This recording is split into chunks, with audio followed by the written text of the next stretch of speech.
whisper low so it sounds like peace. Lay your head, let the ceiling spin. You don't have to begin again. I've been here where the air goes thin. Saw what happens when you try to win. Better stay where the walls don't move. Nothing left that you have to prove. I don't push, I pull you close till you forget what you wanted most. It's just the way of the world. Down in the dirt where the flowers bloom. It's just the way of the world. Of an empty room. It's just the way of the world. Just wait a moment and we'll start again. You are the enemy of my friend, my friend, my friend, my friend. Take my hand, feel the current slow. I can show you what I know. Check. Every spark only burns you out. Every dream just a longer drought. I don't lie, I just dim the flame. Give your hunger another name. Call it calm, call it letting go. Call it all that you'll never know. If you don't raise, you don't fall apart. That's the safest way to break a heart. It's just the way of the world. Down in the dirt where the flowers bloom. It's just the way of the world.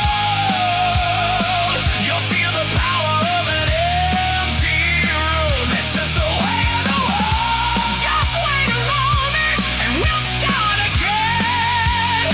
You are the enemy of my friend, my friend, my friend, my friend.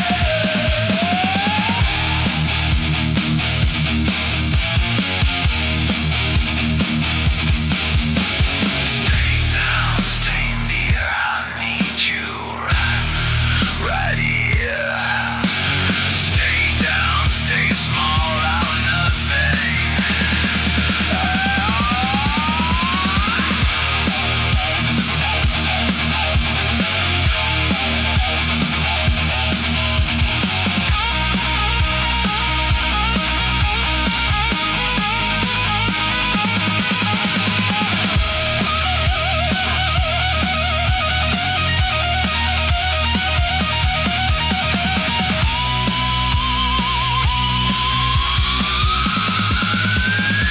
It's just the way of the world. That's what I say when you start to move. It's just the way of the world. I need you with something to lose. It's just the way of the world. Don't take a step that I can't defend. You are the enemy of my friend, my friend, my friend, my friend. If you rise in a mess up here, if you try, got nothing here. So I call it the way of the world. Just to keep you where All right. I can see. Yeah. All right, I was gonna get straight to it because I got stuff to do. And welcome everybody, chat room. Pow. Where's the chat room? Come here, chat room. All right, I have to go to this window and then back to this window, and then the chat room and this thing, and if we go back to then the pow. Where'd it go? That's just sad. Chat room, you can't just leave me here. Where are you? Where are you, silly peoples? There it is. Load back up, you silly things. Is there? Try to do that. Was that this string chat? Put that in there. Where did you go? Where's it? Cancel. There you go. It's over here. In the thing. Yeah, huh. It's just crapping out for the time being? Is that what's happening? Boo! All right, well, it's just me. I'll just stand here taking up space. We'll pretend you're here. I know you are. Look at that when I move too fast. You gotta love modern green screen. It's so funny. Hello.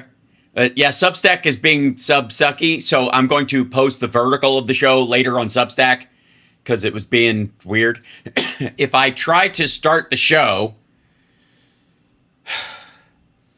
I load it into, Restream, whatever we're going. If I open up while I'm prepping, if I open up Substack, it automatically takes me to their little studio built into the website, and it bogarts my mic and camera and everything temporarily. Not up on Facebook. I feel like I'm being shut down by the man. Then clearly we're under attack by the some things or others. It says I'm on Facebook. It says I've got 45 people watching on the Facebook page right now. Substack will have to wait. Patreon streaming. Okay. Kick is still being a dick. It's being a dick. But I'm trying to get on every possible platform that I can. Hey, look at that. So we'll get the chat up there in a second. This is going to drive me crazy. Why do you bid this thing? Yes, if prove that I'm on Facebook. Give me some stars on there or whatever. Did that work? Is that? I feel bad for even trying that. Okay, couple of things right out of the gate. Where are we with the current state of life, liberty, and the pursuit of happiness? And okay, Trump has started faked ending 8 wars, which weren't. Lied about 6 of them. And again, we would still be in Afghanistan if it was up to him. Never mind. We're in Iran, and he's comparing it like, well, it's not Vietnam. Well, not yet it isn't. But we're still there. We'll get to that in a minute. But he's in a direct war with Thune and over the Save America Act, which again is such a pile of dipshittery. And the only reason they can't fix it and turn it into a bipartisan voting bill is because they won't do like real ID for everyone that has citizenship in it and your citizenship status and that stuff. And it's because maggots think it's the mark of the beast and it's a devil thing. And the people on Flashpoint and at Copeland Ministries and all the people who go to fucking Joel Osteen's thing or all the QAnons or fucking Roseanne, they all don't want digital ID that has your biometrics in it, which includes your birth certificate, therefore your citizenship. They don't want that shit in there along with a scan of your face. And that's what they panic about. Even though you'll open your phone with it, you trust Apple, but anyways, it's so stupid.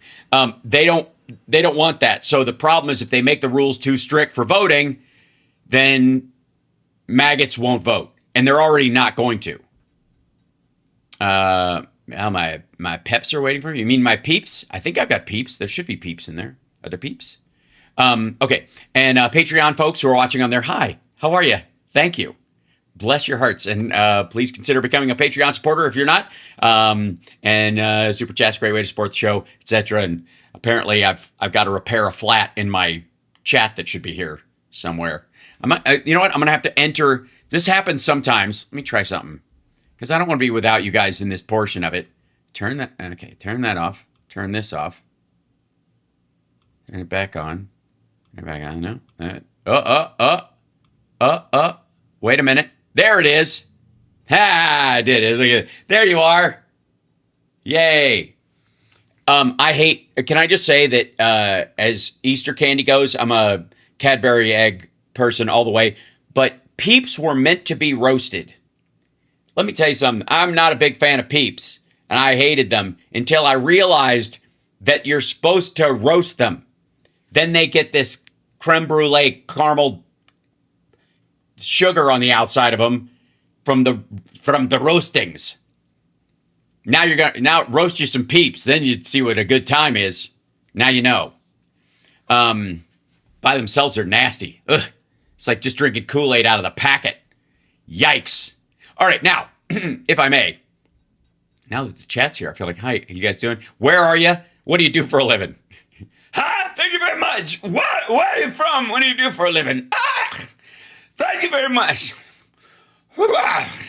You guys are great. Why y'all stacked?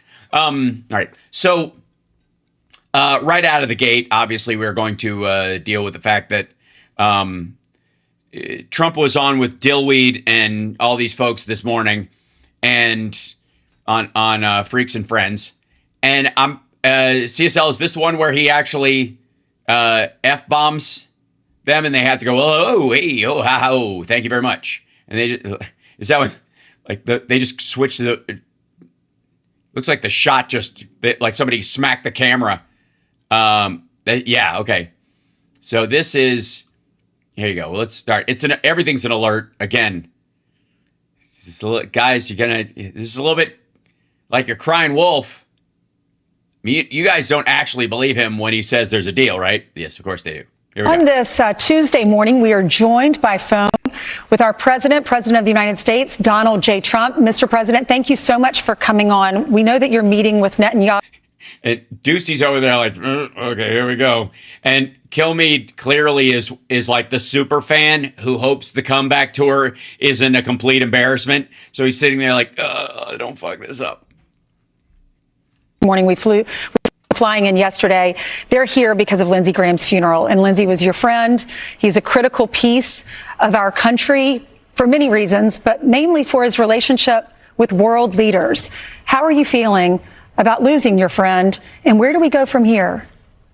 Well, he was a great guy. He was a great politician, actually. People don't understand. He really... Yeah, he got reelected a bunch. Yeah, they kind of do. As a matter of fact, I think that was one of the things that stood out about him. Of course, he was a good politician because he wasn't exactly qualified for a shit ton of their... that's how he got... You have to be a great politician if you're not actually good at anything in government. That's a baseline. You have to be a good politician and be good at shit, or you have to be a great politician when you suck like that. And that's why Trump can be considered a great politician, because he sucks at everything else. Oh my God, Gen X, thank you so much for the super chat. I hope you're having a good week too. Bless you. Bring people together. If I needed a Democrat, he could usually produce that Democrat if I had to have him in an emergency. He was a great politician and a great gentleman, and I got along. You know, we started off a little bit on the rough side because he was campaigning in 2016 for the presidency, and we started a little bit rough, but then it got closer and closer. Oh my God. Look at the picture. Like, if this sums up these two dipshits, fist bumping his palm. This, peas in a pod. Just separated at birth. It's like I feel like I'm watching the reboot of Twins. Being a great friendship, and it's very hard. He's like he really became like a member of the family in a sense, and he was just somebody that was very special. Oh, so you didn't talk to him much, and you ignored him, especially if he had an emotional problem or anything that was really difficult. You just hang up before you would pretend you're not available, that kind of thing. Like you treat the rest of your family. If they got something for you, like a magical award or some gold or a deal or some sort of branding opportunity, on you come in. They answer every phone call, but if you're having a rough time, click. Like that. You don't see him often. Yeah, and Mr. President, I know that after that rough patch where you were at loggerheads with each other, trying to become the next president, you eventually started patching things up by going golfing. Do you have a story to tell us a little bit about what it was like when it was just the... Hey, I have one. I have a golfing story. I have a great Lindsey Graham, Donald Trump golfing story. This is perfect. Hold on. Wait, as a matter of fact, I have illustrations. Wait, here you go. Wait, here you go. Here you go. This is a golfing outing at some Florida swamp thing where there's an alligator waiting to snatch someone's club or worse. And this would be Lindsey Graham, and that would be Donald Trump and or a cardboard cutout, and that would be Ilya Yashishin or Anna de Rothschild, which is the fake name she was using when she snuck onto the property at Mar-a-Lago and started going golfing and hanging out with Trump. And she was with Lindsey Graham. And her name is not Anna de Rothschild. She had a fake ID. She drove a rented fucking $70,000 car. And she was not a member of Mar-a-Lago, but managed by saying she was a Rothschild to just automatically walk the fuck in. Kind of like Jeffrey Epstein, who wasn't a member at Mar-a-Lago, but could come and go all he wanted. And I do mean that. And so Ilya Yashishin over here managed to just get into Mar-a-Lago just by pretending to be a Rothschild. Doop, doop. Now, maggots, please tell me we have at least one in the chat room today. Like, subscribe, give a thumbs up, support the show. And also, forewarned is forearmed. There's going to be a bunch of this today, I have no doubt. Maggots, tell me how you feel about the Rothschilds. I'll wait. Are they, by and large, as a group, the kind of people you want your America First president to give an automatic pass to go into any property they want, sight unseen?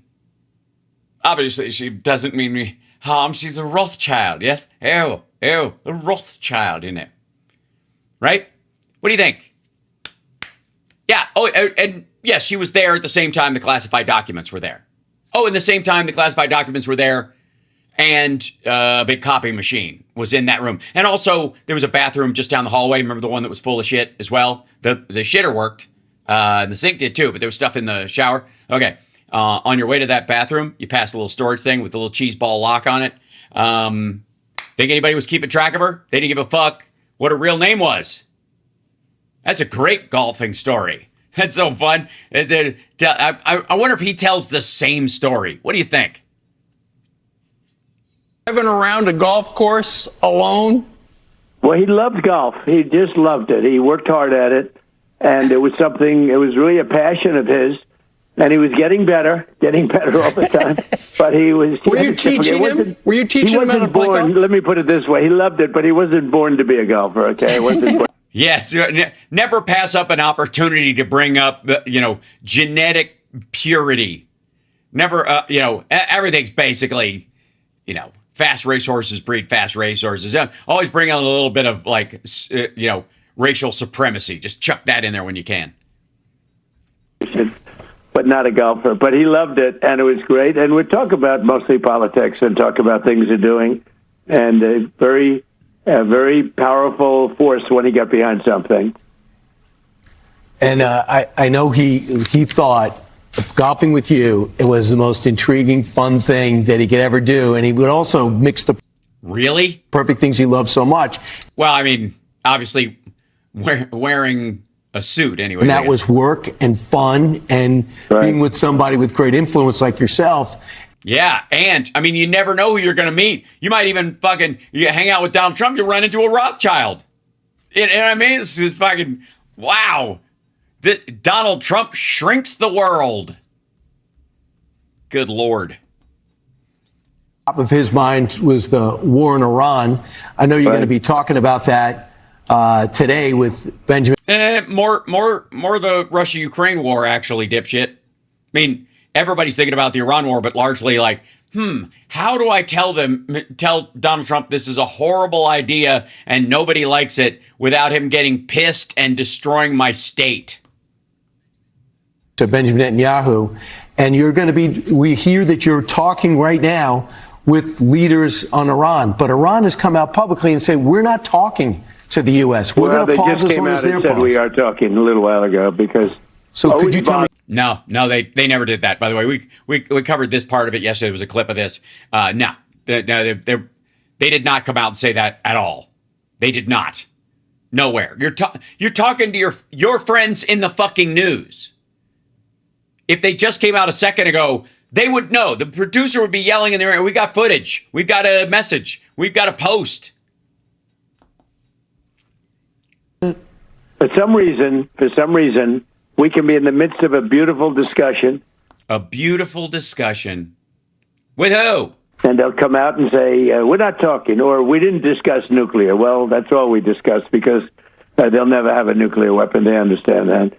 And we have had some very good talks, and very interesting with Lindsey. He was very much a hawk, as you would say, on Iran. And over the last few weeks, I would say that he became like, if you could make a deal, it's better making a deal in this case than just destroying the rest of the country. Okay, these are your can you imagine how stupid you would have to be to believe that those are your only two options in this circumstance? Well, it's either make a deal or total devastation. I gotta tell you, that sounds like the decision tree of a simpleton. He was somebody that said it's a good time to make a deal, nice time to make a deal. What does a good deal look like? Now, I wouldn't say necessarily he feels that way about Ukraine. You're adorable, Kilmeade. Ukraine, he's very militant about. I mean, Lindsey liked war, to be honest with you, okay? And I said, you're a nice guy. How come you like war so much? He was a guy that liked war. I jokingly say, and there's nothing funny about it, but he's never seen a war that he didn't like. He was very much into that. And, he was very much into that. What, he just liked the fashion of it or something?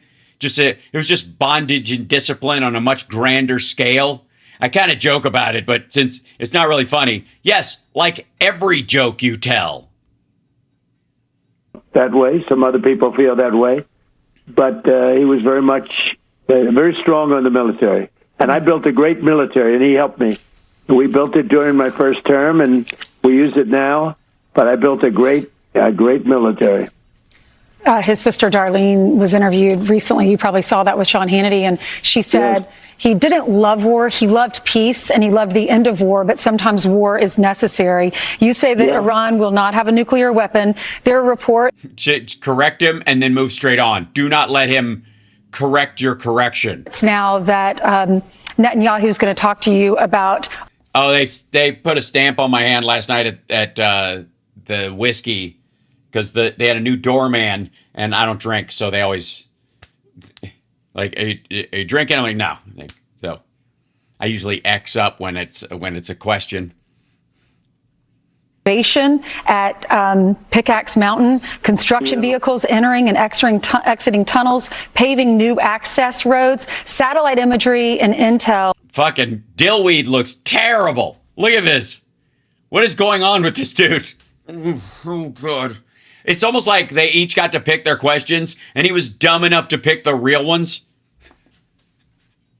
Actively constructing and fortifying Pickaxe Mountain. How will we respond? Well, I don't need Bibi to tell me that. Bibi's telling me that because he wants me to stay involved. I mean, I don't necessarily. We have the finest, because of Space Force, we have the greatest cameras in the world focused on. We know exactly what's going on. But, no, I heard Bibi announce that. I said, why don't you just tell it to me? Why do you have to announce it to the world? I know exactly what's going on at Pickaxe. So does the rest of the fucking world, dummy. This is open source. It's not a big problem. We took out their nuclear sites, and we'll have to take out Pickaxe if we don't make a deal. If we don't make a deal, we'll take it out very easily. What? Sorry. What version of the deal would allow for a place like Pickaxe? Isn't that another nuclear facility, effectively, or at the very least a ballistic missile development and deployment station? That's what it is. What version? All right, we'll let you keep that nuclear material. Okay, if we can make a deal. This is so disjointed and it's just nonsense. And so, Mr. President, Netanyahu, as you said, you know exactly what he's going to say. Mr. President, we got to keep this war going. At the same time, I know that there are Republican officials in Washington, D.C. who have an eye on November, and they're going, Mr. President, you got to wrap it up. So you got two different messages. Wrap it up, keep going. Wrap it up, keep going. Well, I have a third message, because I have many Republicans that want me to keep going and do it. I mean, we pounded the hell out of them. They have no Navy. They have no Air Force. Their Army's been really badly mortified. Mortified. Are they aghast as well? Is their military verklempt? Oh my God. I'm mortified. That was the word he came from. He's hunting around. He's trying to find a word there. Their army's been badly, really badly mortified. Mortified. Maybe that's a different word. Maybe there's a T apostrophe. So many other, you look at their defense, their air defense, it's gone. All of their radar is gone. Most of their weaponry is gone. Well, some of it has gone all the way to Jordan and hit our bases and killed our personnel. Their manufacturing is gone. And you look but I have some Republicans said, well, why don't we hit them harder? So, it's like at some point. So you have a lot of competing factions. You have a group of people that wanted to be. So you're saying that the Republicans are unified? Obliterated in the truest sense of the word. Then you have a group that says, this is actually a good time to make a deal for them. If they don't make a deal, then I go back and I finish the job. But that's going to take them forever to rebuild. Already, it'll take them many years to ever to rebuild. And if I go back and finish up the job, as some people would like, with the bridges, with the who would that be? Who would the some people like? Are those people in the room with us now? Who wants you to finish the job? Why don't you have them over at the White House to help hash this out? Why don't we have a discussion, perhaps, between the people that, in the Republican? Let's see who these mythical fuckers are that want you to, finish the job. I'm dead serious. Who? I could take out most of their bridges in less than an hour. Less than an hour. You wouldn't do it. Most of their bridges, Jesus Christ. Yeah, we have the kind of weaponry that it would make it possible for just about any president to commit massive war crimes anytime they want. It's not a question of could, it's a question of should.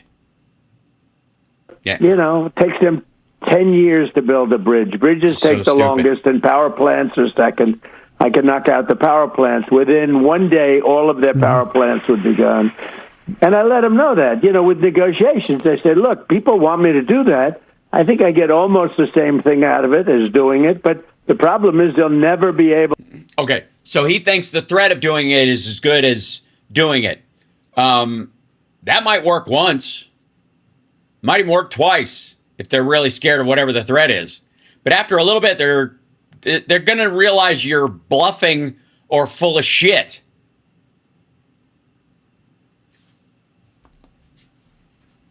Think about 91 million people without power, without bridges, would have to live. And it's a very, very delicate balance.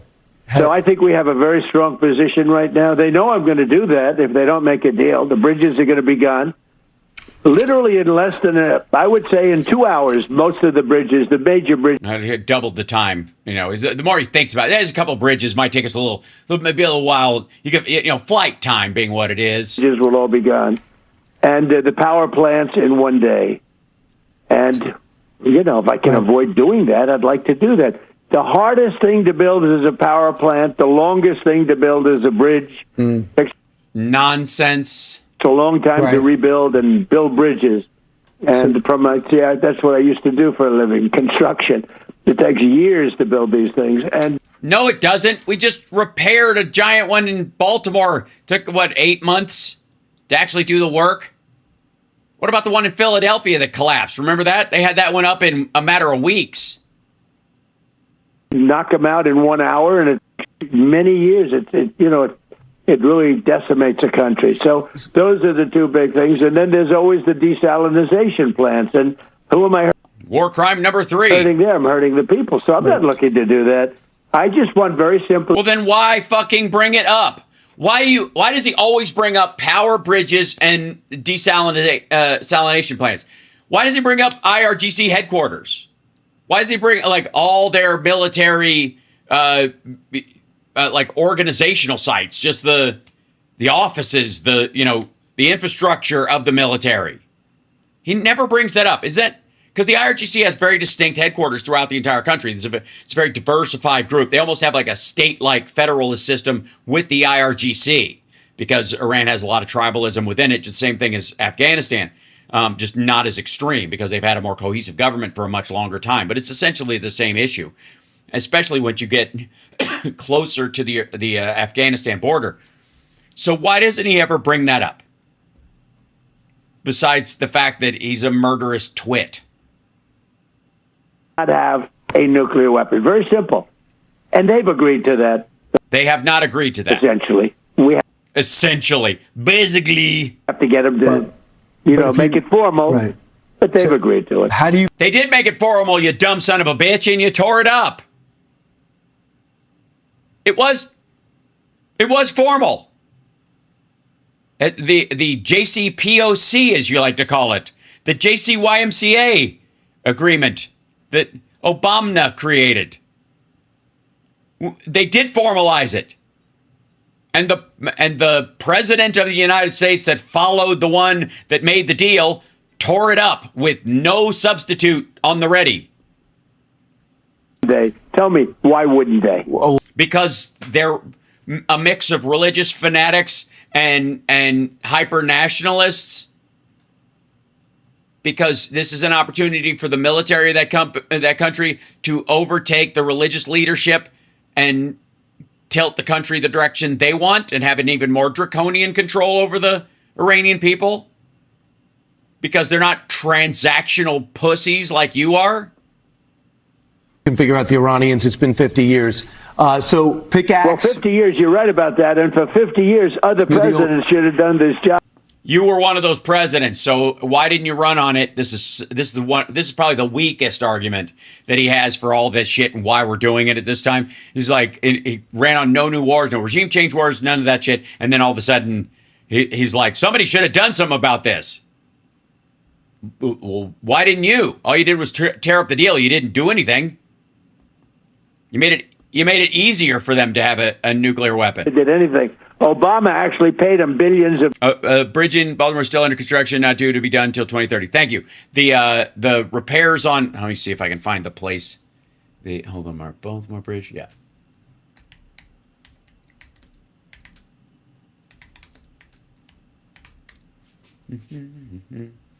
Yeah. Let's see. Cable State Bridge. Yeah. So it's. Yeah, the new one is a completely new bridge on that. Hold on one second. Let's see. And then they have a... Where's the substitute on that guy? Because they're replacing it entirely. Yeah, it's a $2 billion Francis Scott Key total rebuild. It's going to be very pretty. But the repair on it, like replacing it with a similar... They did it in Cincinnati as well. If you repair or you replace that with a regular steel structure, it doesn't take that long. They're doing a whole big suspension thing there. So forgive me for if there was any confusion. He thought he could bribe his way into friendship, and they went out and tried to develop nuclear missiles and nuclear weapons from it. So, No, they didn't. They didn't until you tore up the deal and they figured they were going to be under attack soon. For 50 years, every single president should have done something, or other countries, you could say, too, not just the United States. It's always the United States. But for 50 years, other presidents, they kept saying 47, 47. So it's really 50 because they've been saying 47 years for 3 years. But for 50 years, You have. other presidents should have done this job. Would have been a lot easier. There would have been less competence. Well, and now when I took out General Soleimani, my first term, that set them back because I think they would have. How? How is the guy who... like the roadside bomb as a strategy, the IED, the improvised explosive device as a strategy, how would that set back their nuclear ambitions, you tit? He's the exact opposite end of the spectrum. He was the quick and dirty bomb guy. Fought in a different manner. I'll tell you what, if he were around, maybe he would have had the nuclear. We stopped the nuclear with the B-2, and I stopped it also when I terminated that horrible deal made by Obama. They call it the Iran nuclear deal. It was the worst, dumbest deal. It was a road to a nuclear weapon. And if they had a nuclear weapon, you wouldn't have Israel around. Frankly, if I weren't president of the United States, Israel today would not exist. Oh, my God. So it's been said by military people, you know better, that for the 14 days that you hit him was relatively surgical. It was focused basically around the strait. But Basically, sort of. To amp it up, you needed more of your material in the region, and it's arrived. Has Admiral Cooper given you the type of plan that you believe will be effective?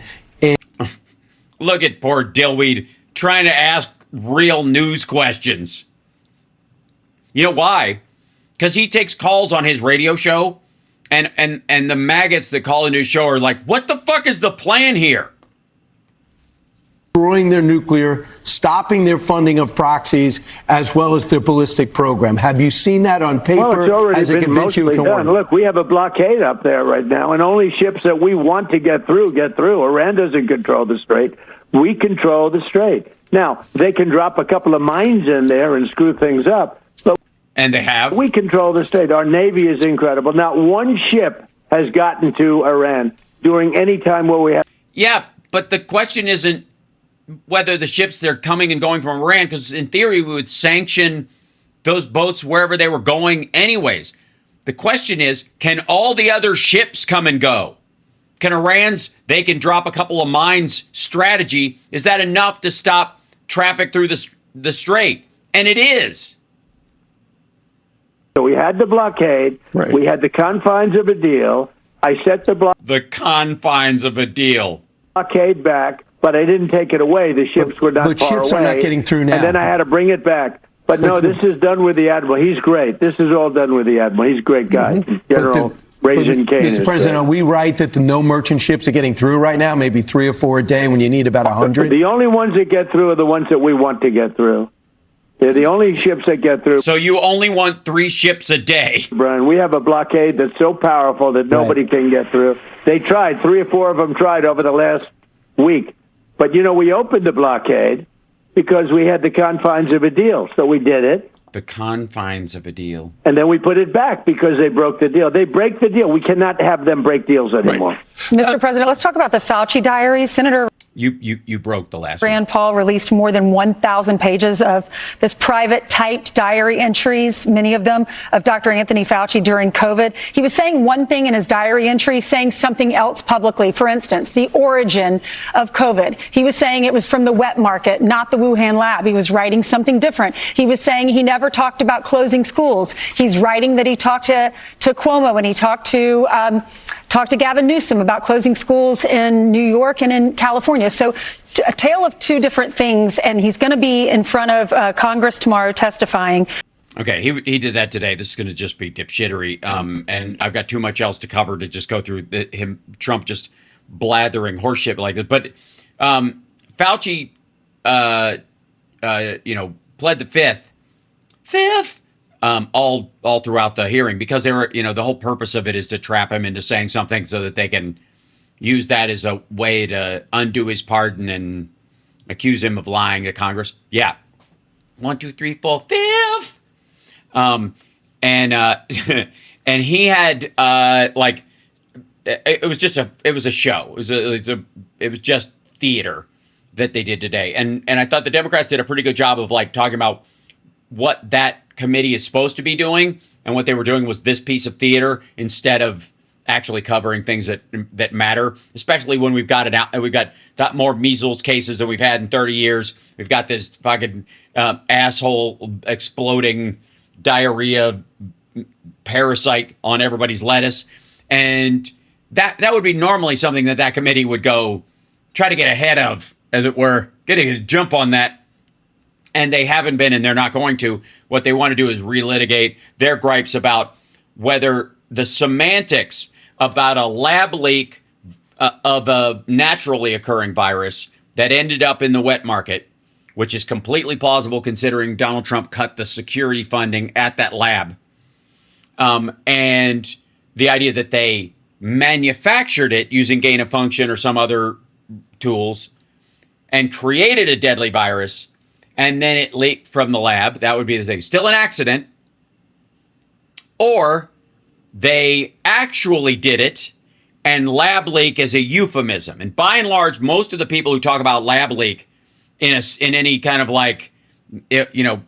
that were forceful about it on Shitter and stuff, it seemed to me that they were making the case that what leaked from a lab was a bioweapon, and it was a wink wink leak. So overall, like a farce. Here's the problem. If you spend any time in China, unfortunately, it is completely reasonable that somebody that worked in the Wuhan Institute took the dead animals that they test disease on that are marked for incineration and sold them down the street for extra money. And I'm dead serious. That is if you had to pick the simplest Occam's razor explanation for what happened, the question of whether they made the disease on purpose and it was gain of function, or whether it was an accidental thing or it was a natural form, that's something they have to track down. That's for the science to do. But as far as getting it out of the lab and how it ended up at the Wuhan at the market, the wet market, and then started spreading through people, that shit happens all the fucking time. All the time in China. I've told you guys the story of first time I ever went to China, and they were selling, there was a guy selling bao on the street, which is this, the white puffy buns with food in, usually it's meat inside of them. It's like kind of a sloppy joe inside of it. Char siu bao is what most people know. That's the Hong Kong name for it. That's Cantonese. The char siu bao is barbecued pork bao. You get that at, dim sum. All right. The most common. But at that time, I didn't eat red meat. And so I asked, I was like, nagabao yo shamaro. Like, what meat is in those? And the people I was with went, buenti. Like, don't ask.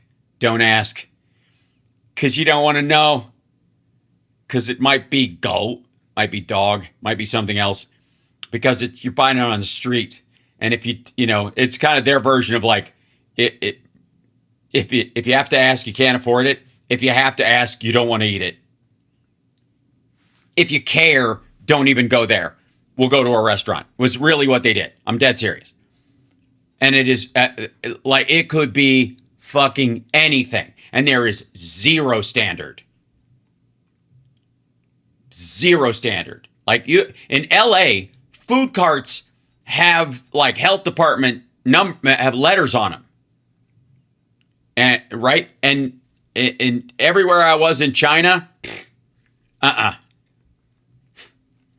you literally, roast cat with string beans. You have no idea. And so I like that happens a lot over there. It just does. And so it is 100% reasonable, especially the more specialized, like pangolin and other shit like that. The more exotic the animals that they had, bats and whatever else, those meats have more value for anybody who does want them because they're harder to find.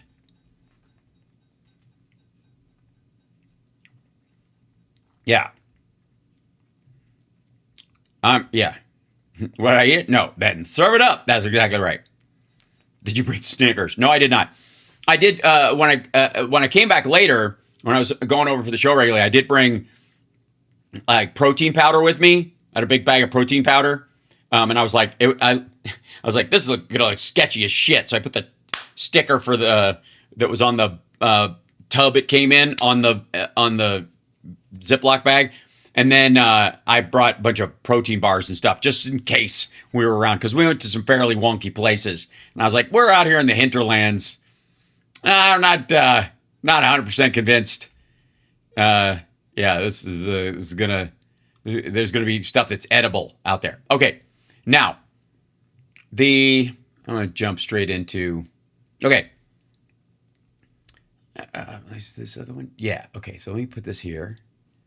Let me show you this. So let me feather past something real quick and see if we've talked about the divisions amongst the right now, especially when it comes to the Charlie Kirk assassination, the Iran war, the cost of living, the affordability hoax, and the Epstein files, right? All this back and forth. All right.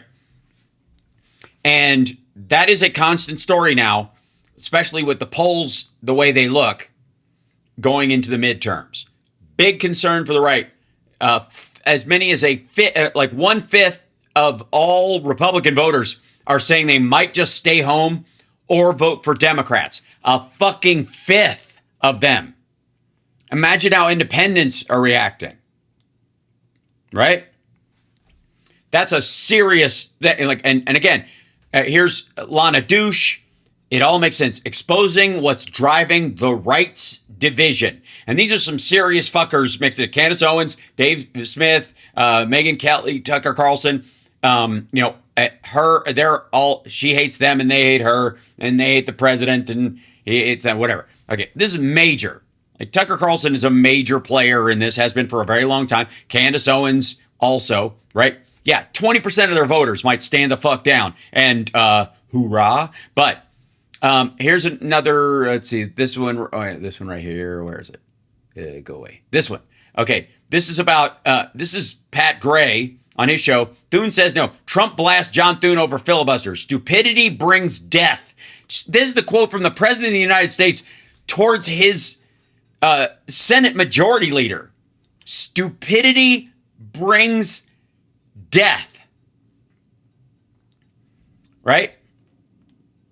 And we'll get to that in a minute. Meanwhile, what's happening over there at the TYT? We're less than 100 days from the election, and it's time to panic about the DNC. How about get fucked? How about shove off? No. If the DSA people can make it and people are concerned about that and they run, if they win, cool. If they lose, it's a lesson for those people, I guess, who gives a shit. But with all the state of affairs, like, again, Epstein, Iran, affordability, interest rates, all that shit. And what's the big story from the young terrorists? It's time to panic about the DNC. Also, I'd like to point out that whoever works in the edit bay or whatever at TYT hates Anna because this is a screen grab. This isn't a still photo they used. They froze a frame and cut her out and used that and then put the title over it. And they try to make her, I don't know, look as dead-eyed, and high, and I don't know, broken. What is that? I'm just saying, whoever's doing their graphics hates Anna. So maybe Cenk's doing his own graphics these days to save money. Who can say? But the sad state of the DNC. You're fucking kidding, right? If the DNC is in such a sad state, then why would the DSA run as Democrats? They're not. Bernie's an independent. If the DNC is such a shithole and they don't have their act together and it's broken and it's time to panic about them, then maybe the DSA folks are fucking morons who shouldn't be in charge of stuff because look who they sidle up to gain power, right? Do you see how this falls apart instantly? Good Lord. Oh yeah, maybe she is farting. That's a good point. Maybe they just caught that. She does look like she was caught mid-fart. That's a good point, chat room.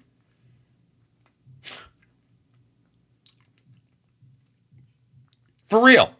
And again, if the Democratic Socialists of America want to run a candidate and they can run them as a Democrat and Democrats are accepting of that person, the voters themselves in the primary and in the general, and that person gets elected, then let them show up and represent everybody in their district because that's a big part of the job. And then the disappointment in why they didn't go full communist in 6 weeks, or they get trounced out because they start feathering their nest and it was all just a show, or they just get disillusioned and walk off like Marjorie Taylor Greene.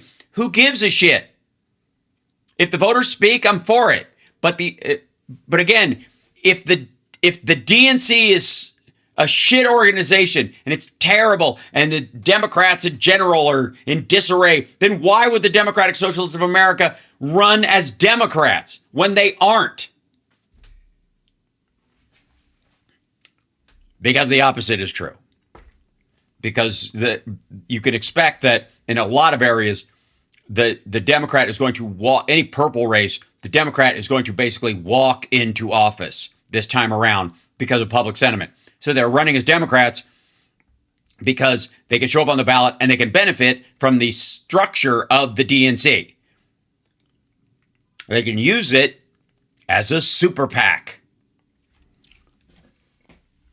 It's and by the way, while this is going on, with Lana Douche and all these folks, it all makes sense. Here's what is driving the right's division, since these are the people who allegedly Anna doesn't want what these people want, right? Allegedly. Supposedly, she does not share their value system. Dems are not commies, Trump lies. Yeah, I know that. Yeah. The Democratic Socialists aren't even socialists. They'll get me started. This semantical fucking, well, the word means what I want it to mean. Well, then it has no meaning because then you can play with it all you want. It just becomes silly. But let's see if Lana Douche can tell us why they're breaking up.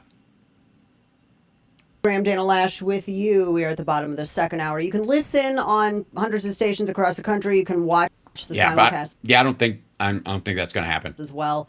And of course, all our digital stuff, podcasts, etc. This is a weird topic to discuss. And I honestly have to tell you, 15 years ago, if you asked me if we would be having this discussion about the soul of the right, I would think that you were crazy. Hey, idiot. I've said this about last year. We could travel back in time and talk to any of these maggots, to her or to Glenn Beck, and go, hey, in a year, you guys are going to be heartbroken over all the promises that Trump has just flushed down the toilet and all the grifting he's doing, and you're going to have to sell it to the American people every fucking day while their grocery and their gas prices go up because he made another war of choice. If you could go back in time and tell them this, they'd flip the fuck out. They'd call you a liar and fake news. Fantastical. And what I'm trying to do and trying to help with folks is to understand what's coming. Ew. This is a very online fight right now, but it's bubbling over into meat space. And this is going to affect everything from even your worship. It's going to affect the ideological command of the right. The ideological command of the right. That sounds creepy. And your place of worship? Why? Sorry, you guys get together and you can't agree on church? People who are on the ballot. It is going to affect the platform of the Republican Party. As politics often does. And it may eventually decide where you are politically in the future. And the craziest thing is that this fight didn't originate in the United States.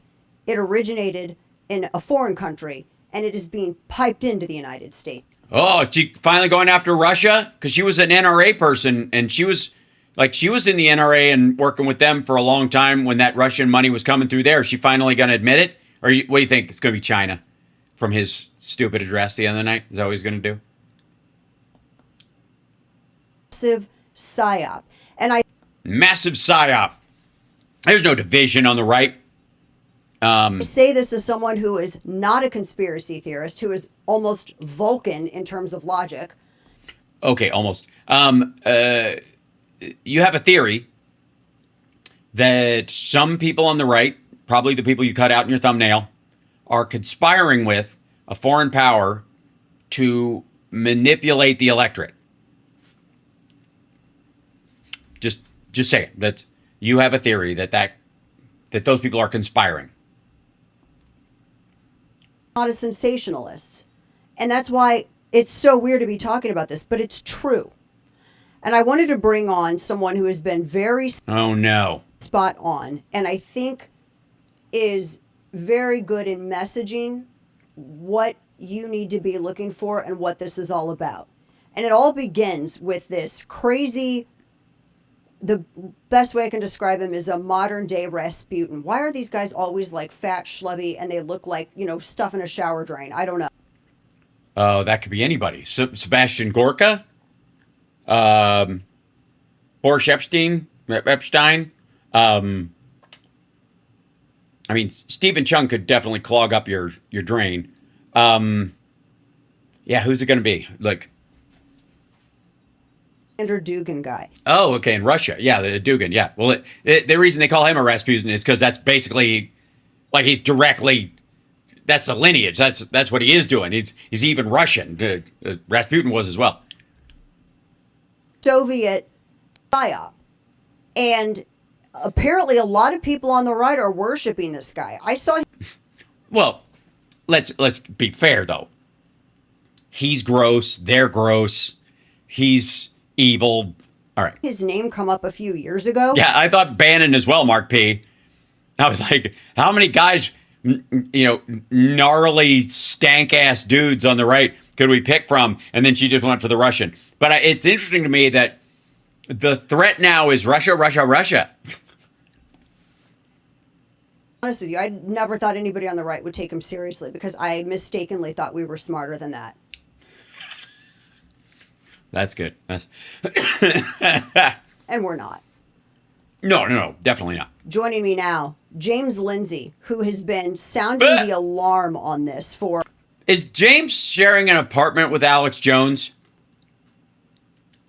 I mean, inquiring minds want to know because he's sitting in front of the same like Hobby Lobby whacking map. Get your map shellacked so that you can sponge it off later. Do you get really excited about the Indian Ocean? Quite a long time now, and I don't think he really gets the credit for it. He's online at Conceptual James on X, and that's where a lot of this is. He's a best-selling author. He's even listed as a baddie on Southern Poverty Law Center, so that's when you know that you're really effective. But James joins us now via video. James, I appreciate you joining us because this is such a weird topic, and to try to condense it down for people to understand, because they're witnessing all this stuff happening on the right. They see the Tucker, they see the Candace stuff, they see the stuff with Bannon, they see the Groyper. They're trying to understand what the woke Reich is and how DEI. I love how they, by the way, can I just say, you know how Trump is always like, MAGA, I came up with MAGA, which he didn't, of course. Make America, like Reagan ran on that. America First came out with that, which is, of course, early part of, before we joined World War II, by the anti-Semites who were like, keep out until they kill all the Jews, and then maybe if the Germans start getting out over their skis, we'll come in. But right now, let's worry about America first.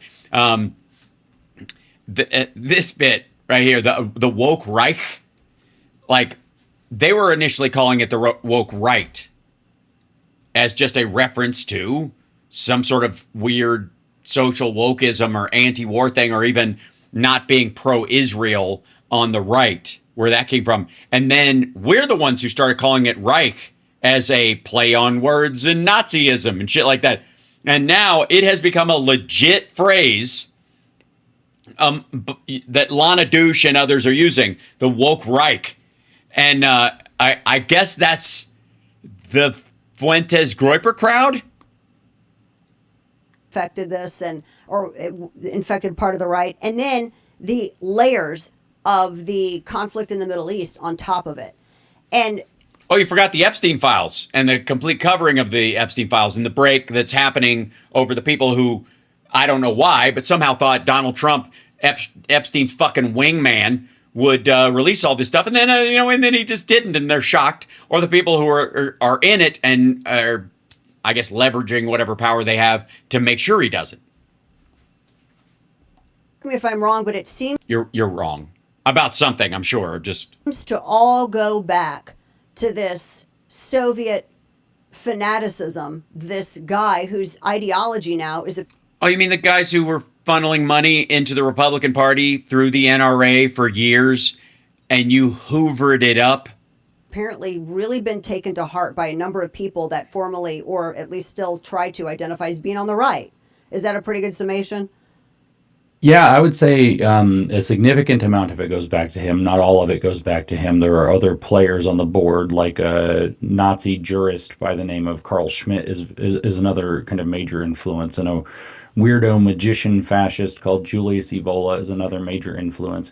But a lot of the political So I'm sorry. These are people that the right is currently fixated on, to the point where it along with Dugin and these other guys he just mentioned, that's causing the drift towards National Socialist, which would be the woke Reich, or I guess just eugenicist stuff like Elon Musk talks about. from this kind of radical right wing or dissident right wing is being piped in through Alexander Dugin and his adoption. I mean, it's shocking to people, but if you actually go back and look, at 18 years old, when he was just basically a kid, Nick Fuentes was talking about Alexander Dugin and his fourth political theory, which is a smashing together of communism, fascism, and limited liberalism into a new political ideology that he calls Russian National Socialism, that Dugin calls that. And he's been writing about. Sorry, this is. Fuck you guys. This has been a problem on the right for a long time, and it's been brewing around Dugin, and he's got Russian National Socialism, and you're shrugging this all. Like, yeah, we've kind of known about this shit for a long time. We've been dealing with it, kind of it's working its way up the in the Groyper crowd and all that kind of stuff, and the Proud Boys and Patriot Front and all those groups are all leaning in that direction, and you allowed, at the same time you were saying Ukraine's full of Nazis and the Russians were right to attack it and felt they needed to be on the defense. Why do you, fucking hell, why do you get any credit whatsoever for, now a warning? And read the Gnostic. He describes himself as a left-hand path dark wizard in an essay he wrote in 1990. That sounds like when you sit on your hand and you're wearing long sleeves. Never mind. I'm not here to yuck anybody's yum. 97. This biggest concept, though, is this idea of multipolarity. The idea that we're not going to have a unipolar world led by the United States and maybe Great Britain, what he calls a thalassocracy, a sea-led world order, that our navies actually organize the world. We're going to have a land-based world order where Russia becomes a new center of gravity, not the center of gravity. So you're going to have a Russian... Well, because they couldn't. Hold on. This idea that they want a multipolar world. Why do they want that? Because there couldn't be a singular polar world with Russia at the head of it, because they can't fucking do anything. They're a gas station with nukes. And what they want is this sort of reset where China leaves them alone to do whatever the fuck they want. America sits back and is so fat and bored, it doesn't do anything about what it does. Europe is too disjointed and separate that they don't, protect any of the countries. And during that time, Russia can roll into Estonia and Latvia and Ukraine and Poland and start working its way across Europe, and then eventually accumulate enough resources to push towards the Ruska Mir, where they are the only force in the world.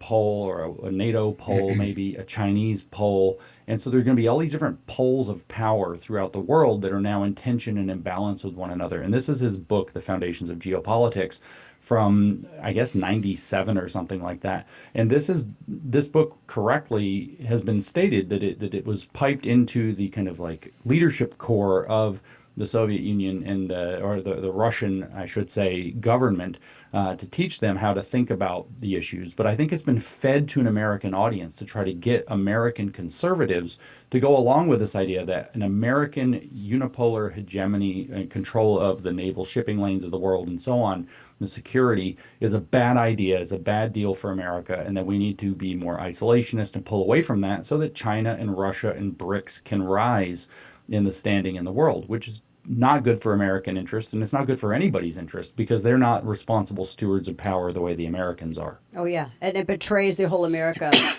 first. Yes, exactly. Which was always a lie.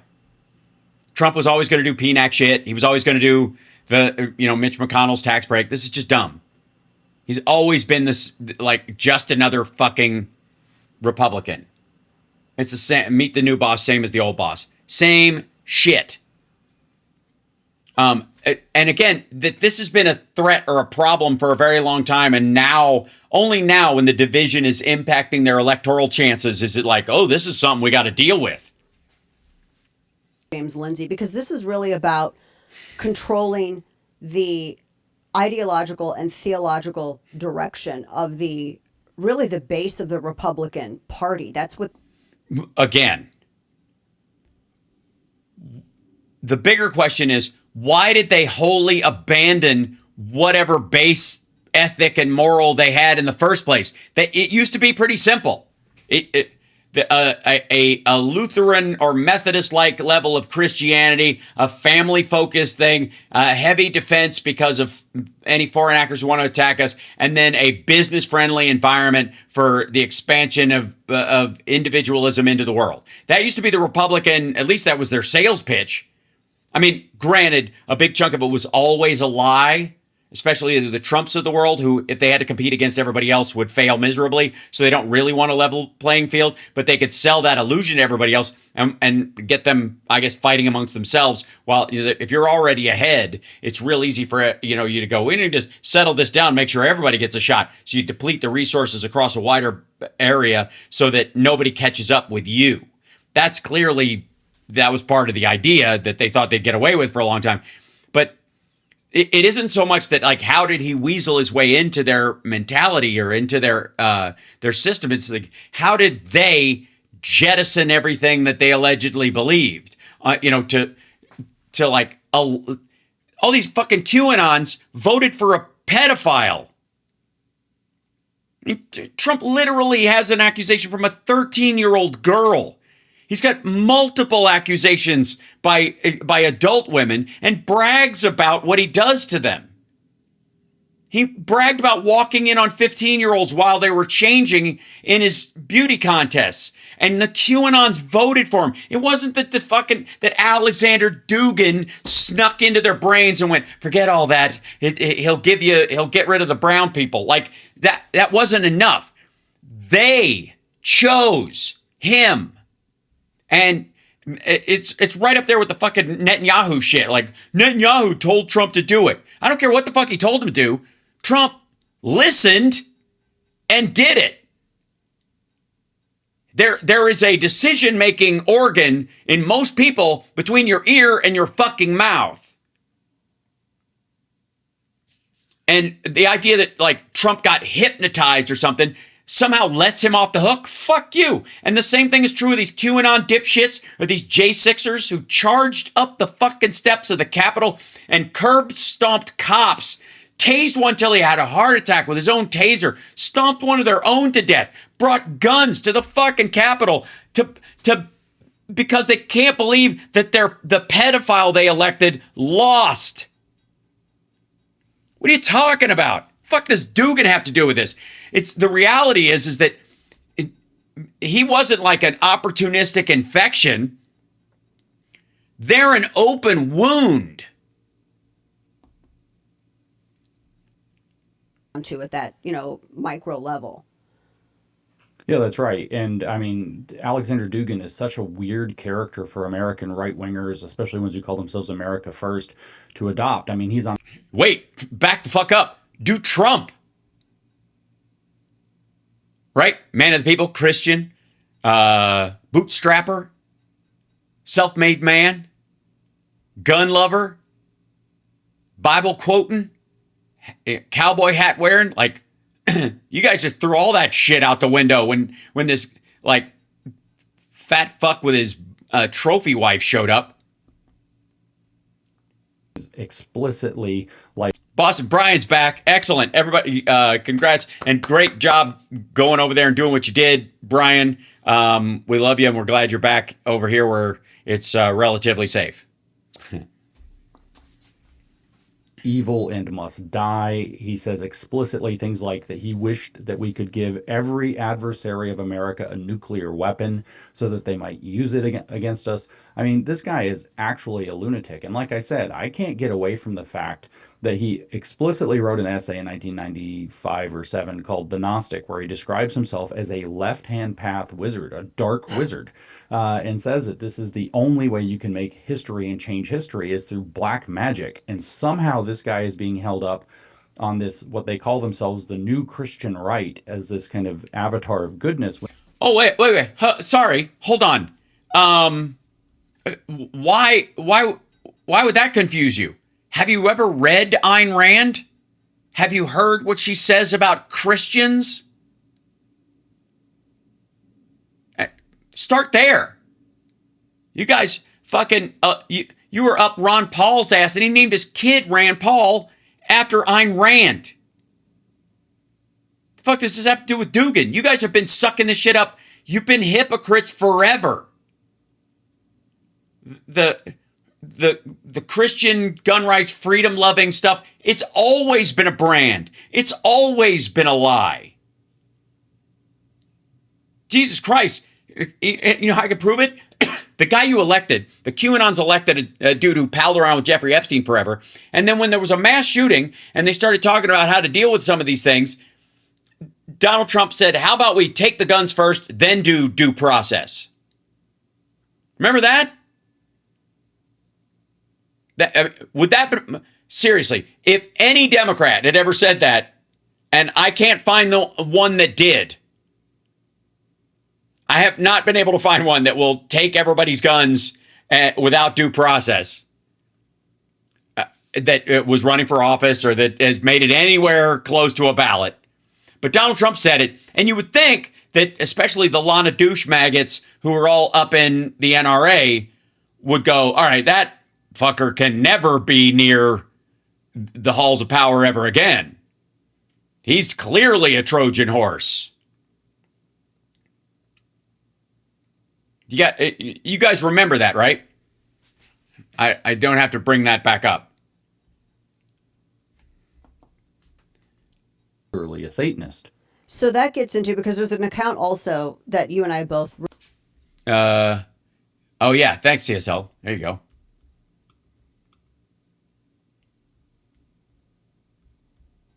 Yeah. Remember this, kids? State of Indiana has done a good job. Yes, go ahead, Mike. Yeah. Well, in the category, you've spoken about it, Mr. President, gun violence restraining orders.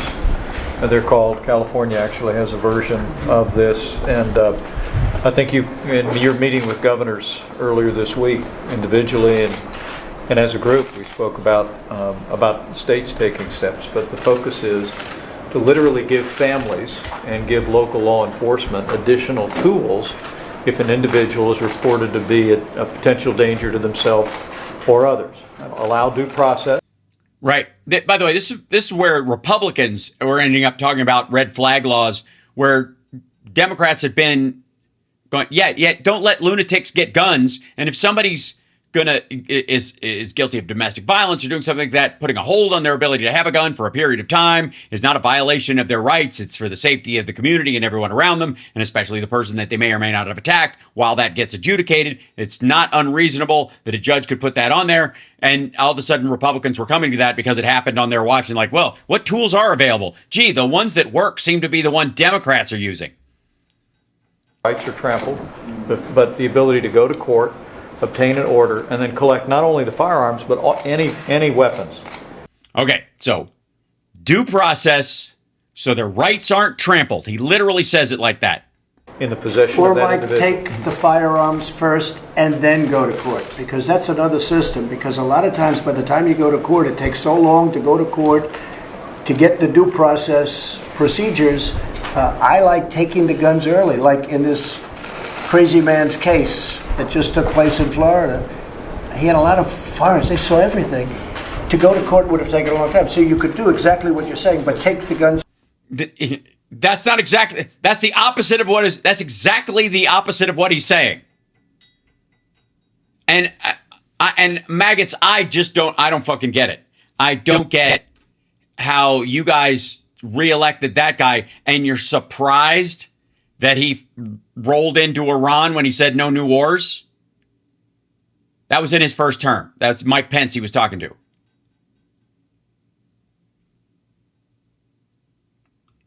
And I got to tell you, find me the clip of Obama or Biden saying anything close to that. Now, I brought something up this morning, and I want to.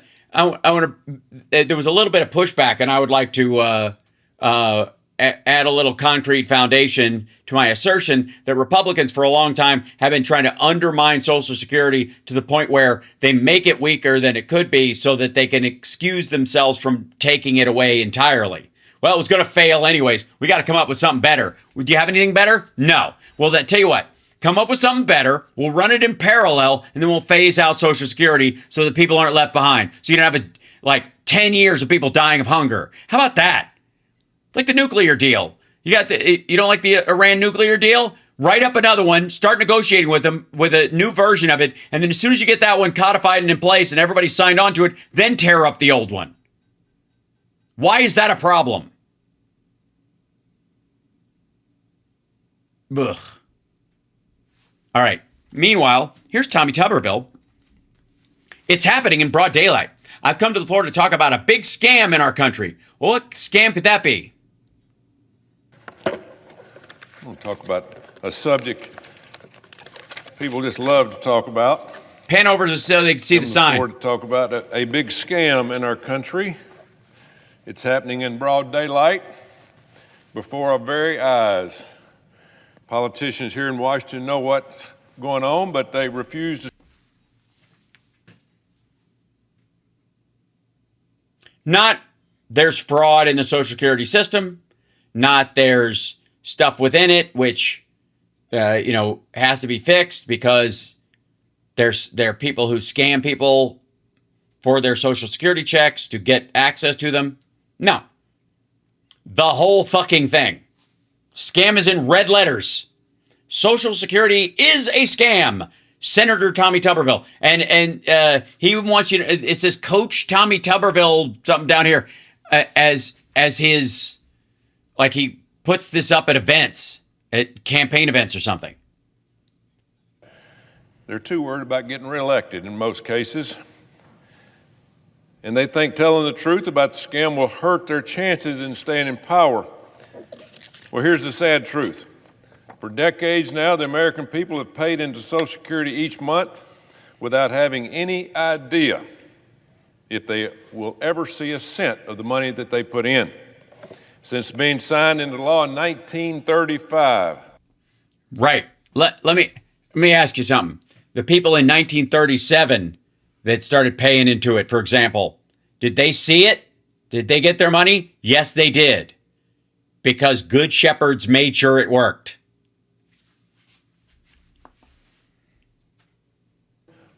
Delano Roosevelt, our great president. Americans' money has been going in the front door of the federal government and then going right out the back door. Your dollar doesn't grow and it doesn't come back to you or your children. It's a big, gigantic, blown up Ponzi scheme. And the last. By the way, a Ponzi scheme is where the people that come in first make a lot of money on it, and then they sell it to other people so that they can make more money on it, and then it starts to grow like a pyramid scheme. It starts to widen out so that the return on investment is, and it weakens and weakens until the point where everybody's just getting ripped off. But the purpose of it is that it is literally designed to do that. Any system you set up, even if you mean well and it fails, is not a Ponzi scheme. So even his criticisms don't make sense. P.S. It saves lives all the time. And the worst thing you could say about, I think the worst thing you could say about Social Security is that Paul Ryan, what? My books are sliding. Hold on. Quit it. SG gave me this. This never had one lesson. And my iPad was sitting on it. It was slowly sliding, making.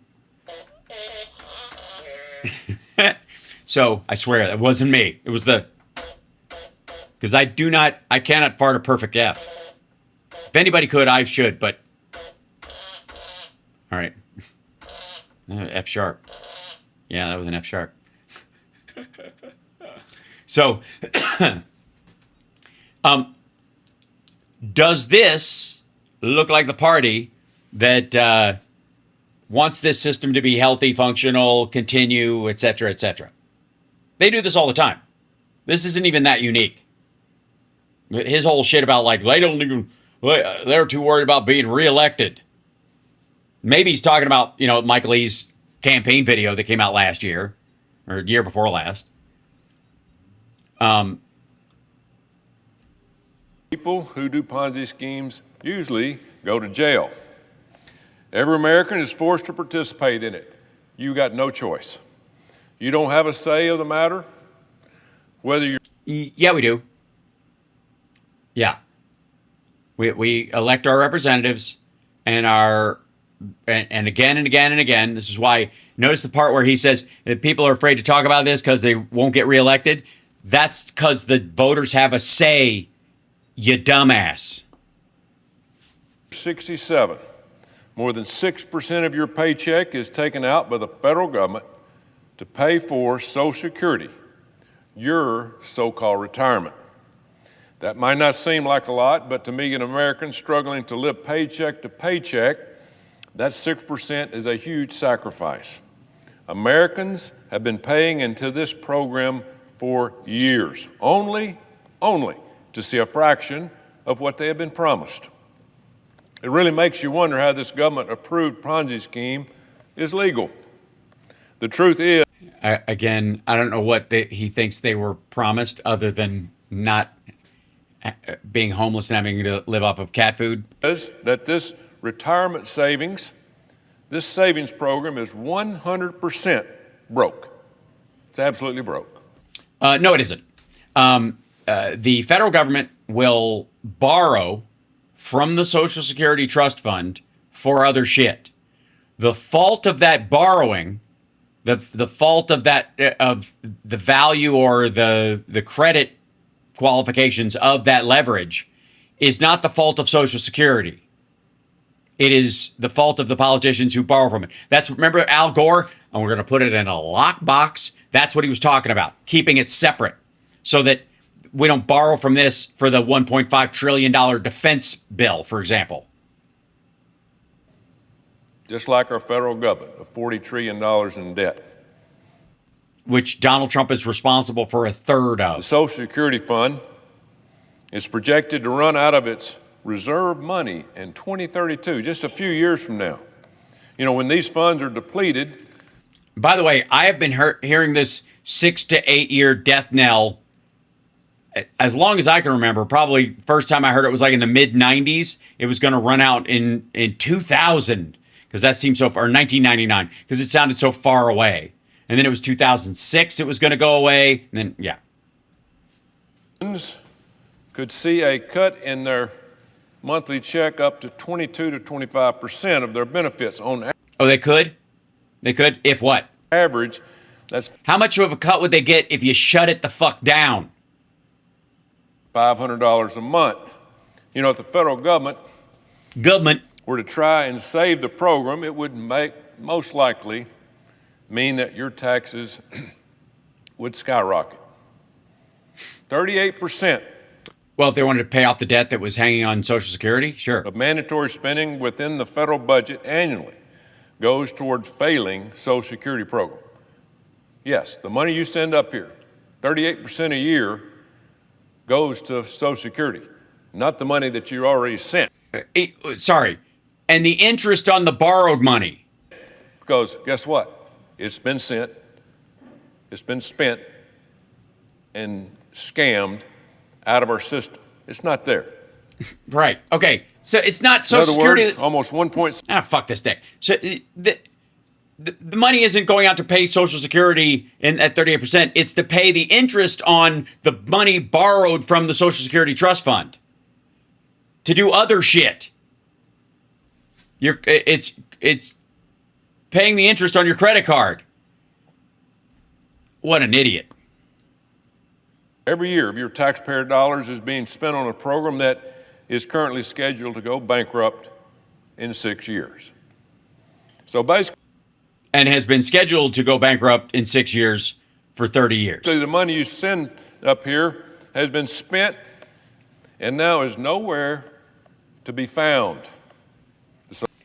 Right. Again, what he's describing is the money that's diverted from the Social Security, the money that we put in that's supposed to gain interest over time and be loaned out, and the interest rate that goes back to it. That's part of how it makes money. It works like a bank, and it takes that and leverages towards the future. What he's talking about is the money, like what it's used for, what they take from the Social Security Trust Fund and they spend on other shit. And that's the scam part. You mean the budget you guys just passed? You mean the big bullshit bill that had a $5 trillion extension to the debt ceiling? Is the single largest program we're wasting our tax dollars on. Right, because senior citizens are a fucking waste. They're non-productive. It's Senator Tommy Iceflow Tuberville. Biggest. It's a mind-boggling program, to say the least, but don't worry, it gets worse. After decades of having Social Security taken out, millions of Americans have to pay taxes when they go to collect their Social Security. Yep, you're exactly right. After you pay taxes and you put it in there for savings for many years and you get it back, guess what? You got to pay taxes on that. Well, apparently not. I thought there was no tax on Social Security. Didn't you guys pass that in the big bullshit bill? Because our former president and former senator, Mr. Joe Biden, when he was a senator in 1983, got the great idea of, let's tax Social Security. Boy, what a scam. And everybody voted for it. Republicans and Democrats. Who was president at the time? Who signed that? Sorry, Joe Biden crowbarred George Herbert Walker Bush and Reagan into taxing Social Security. You're in between 50% to 85% of your benefits can be taxed by the federal government. Yeah, if you're independently fucking wealthy and you don't need it at all. If that money coming from the government puts you in a higher bracket and you would never need to spend it, you pay taxes on it. You're just fine, because that becomes a dividend from a savings account instead of a necessary payment to keep your head above water. Fucking hell. All right, so let's just be abundantly clear. Tommy Tuberville and many like him in the Republican Party are doing everything they can to bring about the end of Social Security. And all of these programs that they denigrate, these regulations that they shit on all the time, they never have a replacement ready. Do you notice that? They never go, here's my plan. This is what I would do instead. Boom. And we need to do this, and we need to start working on this right now. And this we can phase out over the next 10 years. If you got such a great fucking idea that will solve this, why not? Do it. If you have another way of guaranteeing, rather than Social Security, some sort of insurance upon, for American citizens that can be equally applied to everybody for, survivor benefits and people who, their parents die and they didn't have insurance, and now you've got a kid in an orphanage that should have some sort of insurance that their parents were there. If that person worked for a long time, they were a productive member of society, but they maybe didn't make enough money to have an insurance policy or didn't have a nest egg to think that they needed one. And now that kid starts with less than scratch. If you got a better plan, fucking do it. All of this shit, like yeah.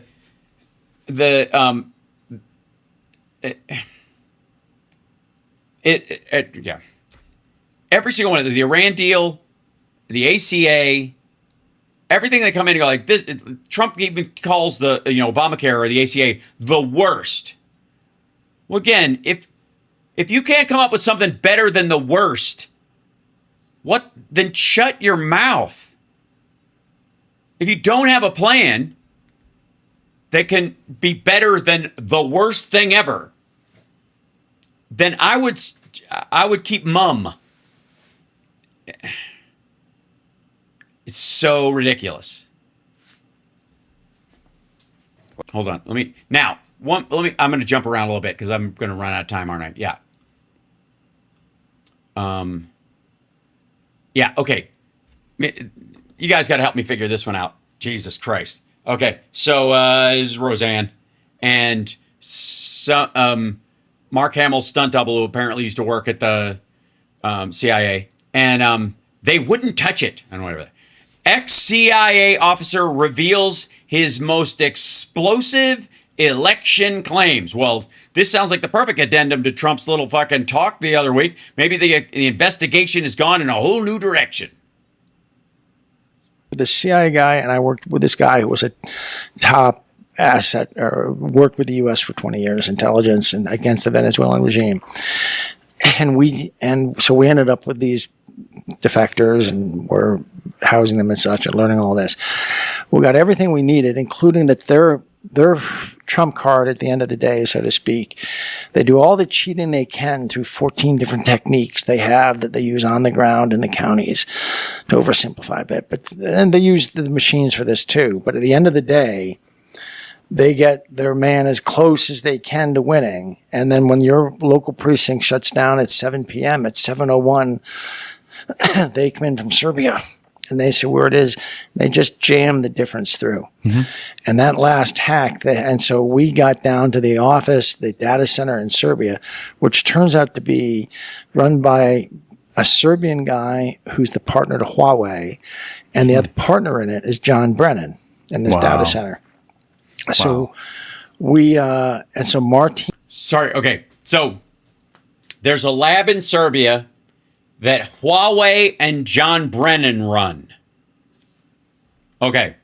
My partner went back to America and had interviews with Congress. And sorry, real quick. So you were at this place where they jammed ballots through in Serbia or in Venezuela via Serbia? With high recommendations, people from the intelligence community could explain this guy's for real, and lays all this out, multiple hour briefings. The entire Republican Freedom Caucus, the Jim Jordan types, they studied it. They had a special meeting, all 33 got briefed. They had a special meeting in Annapolis about it. They came back in early September and they said, we can't touch this. It's too radioactive. Bullshit. Sorry. This says ex-CIA officer reveals his most explosive election claims. But it sounds like he says he worked with a CIA guy. And usually CIA guys don't talk about working with a CIA guy. They talk about a colleague or someone else they worked out. Here it is. Summary. Roseanne Barr hosted an interview with a former intelligence professional detailing alleged clandestine operations and cyber interventions, including election infrastructure. The guest discusses interactions with high-profile figures and provides insights into... Okay, bullshit. Look at it. Yeah, you tell me this. After the election, so they're just woof woof. They're such phonies. They never looked at it after. They never. Hey, did you ever think that maybe they were benefiting from it? Maybe just think about that for a fucking second. You think that maybe it was odd that Trump won, that they didn't want to hear about it because it actually benefited them, that they were intending on using these tools? Did you take it to a bunch of Democrats and show it to them and they went, oh, yeah, sorry, that's us. No, you didn't. You took it to fucking Republicans in a closed-door, private Republican thing. So you met with these guys, not the whole government, wasn't a bipartisan group, wasn't like that. You met with the Jim Jordans, and you brought them, you go, hey, this is how they're cheating. This is how cheating happens. And they went, oh, shit. Yeah, we can't do much with that. We'll get back to you. Maybe they're the ones cheating. Did that ever fucking occur to you? For real. Look how dubious this guy. I'm a thinker. That didn't occur to you, like, holy shit.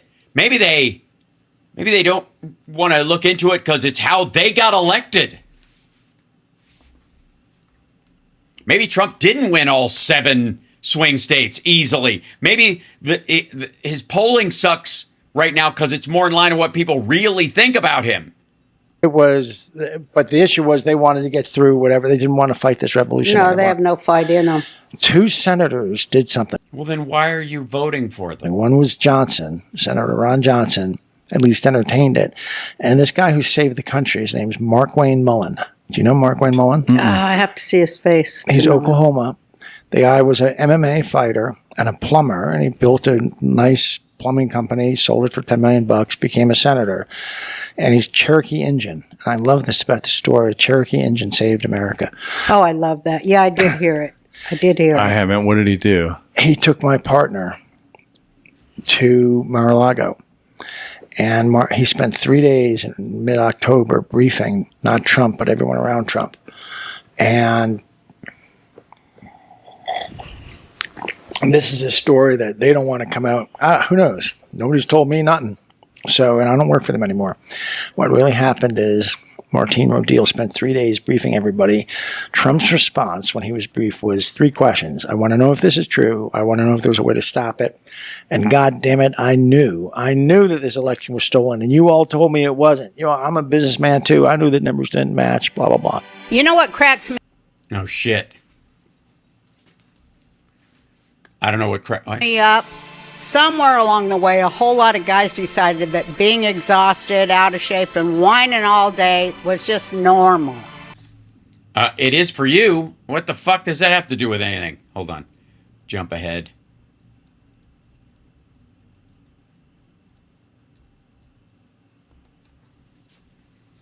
Sent out to Elon out here. And he spent a day.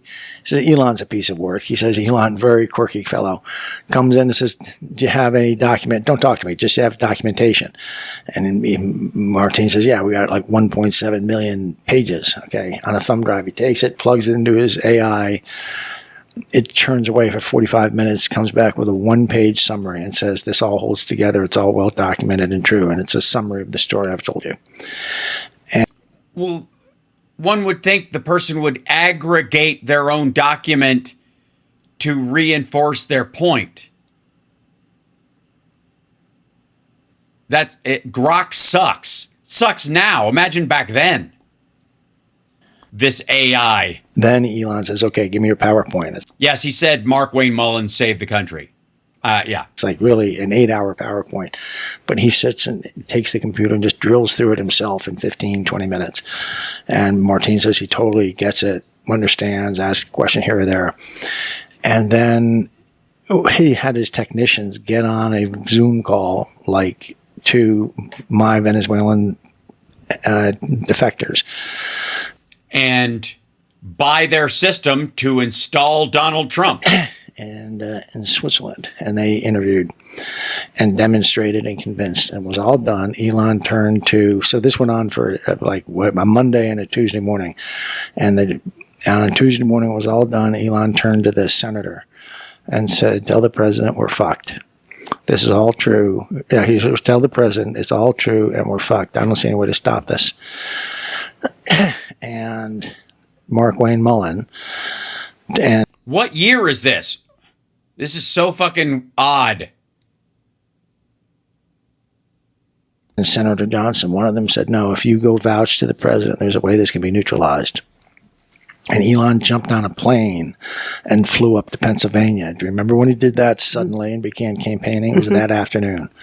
Oh, you mean when he started paying the Venezuelans to do exactly what he accused them to do on behalf of Joe Biden? That afternoon, he became convinced that this whole story I've been telling you is true. He had his people. Somebody who's saying Roseanne for president is hilarious. It's not any more hilarious than the fact that she has Lenny Bruce albums on her wall, which is, Jesus Christ.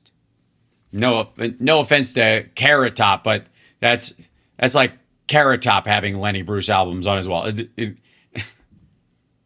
Scrub it. He scrubbed it, spent a day on it. This is all, talked to our technicians, had them demonstrate everything.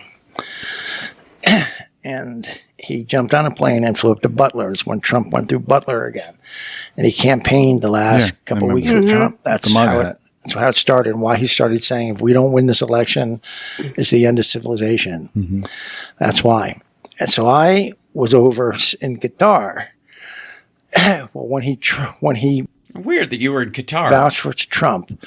Called you and Tucker were made, and patriotic elements within the Department of Defense Martine went in and brought the information, and that information was taken, and without notifying the Biden regime, which they now knew to be illegitimate, they committed an offensive cyber attack on an address on a data center on the morning of November 5th, and it lasted 5 days. Those machines were taken offline. I've heard that some of them were melted. Like hackers can actually get on and melt your machine if they, and whatever they did, they destroyed. This is just fucking nonsense. Destroyed this data center and took it offline, which is also why Kamala Harris, they thought that they were absolutely certain they were going to win. Yeah. They were Well, yeah, because Trump was a skeevy rapist asshole and was talking about eugenics and had been such a fuck up before. Confident. She didn't have a resignation speech because it was all. Yeah, they were in shock. And that they were saying that Elon cheated, the left. They were like, Elon hacked the satellites and stole it.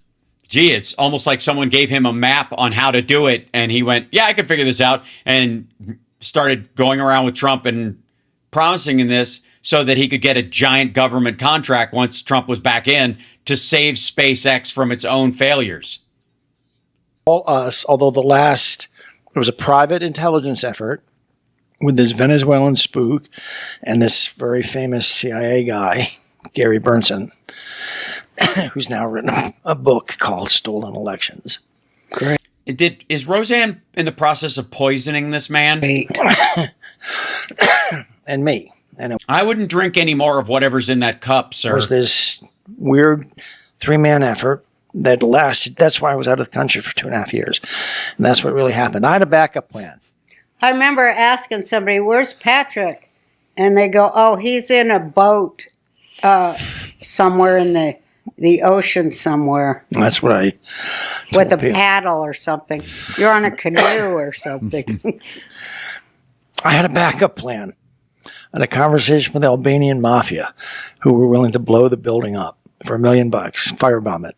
Actually, we were going to first try a graphite. You can introduce graphite into a graphite dust if you get it into the ventilation. It will short out computers. But a data center probably had scrubbers, so the backup plan was just to firebomb them. I got a phone call 5 days before saying, the Pentagon's going to do it. The Pentagon's going to do it. Call off whatever you have in mind. How much do you love this country? Enough. I get mad at it sometimes, but enough. First of all, wait. This is fucking ridiculous. But so this guy was going to firebomb a data center in the United States to protect the elections on the morning of November 5th. Jesus Christ. Well, I mean, it's the lunatic show. What should we expect? But I gotta jump around into this because this one is equally as dumb. You know how for a long time I've been calling this dickhead, the hippie Alex Jones, and Roseanne sort of become the Karen Alex Jones or whatever. At this point, I'm starting to think he's like the hippie cult leader Roseanne at this point. But apparently an insider tells all about the shocking truth about Bill Gates worshiping Satan in really cool Satan clothes because the spells don't work if you don't wear the right outfit. I'm just going to call bullshit if your deity needs you to wear a special outfit. Maybe they're like not the top dog. All of our kids start projectile vomiting at the same time. Sorry, did you drink something at Rusty Trombone's house? I've never experienced demonic attacks like I did this last year. What are they like? And what are they? Yeah, what do they do? How do they? Is it anything like being accused of rape that you've committed in 2 countries, asking for a friend? So, do you know who Rion Sweehalar is? Rion is the former head of the Church of Satan in South Africa. It's not very faith over fear. Psalms 118:6. satanic to have like infrastructure like that. I feel like hello, welcome to the Church of Satan, Johannesburg division. Come on in. Yeah. So the whole thing's weird.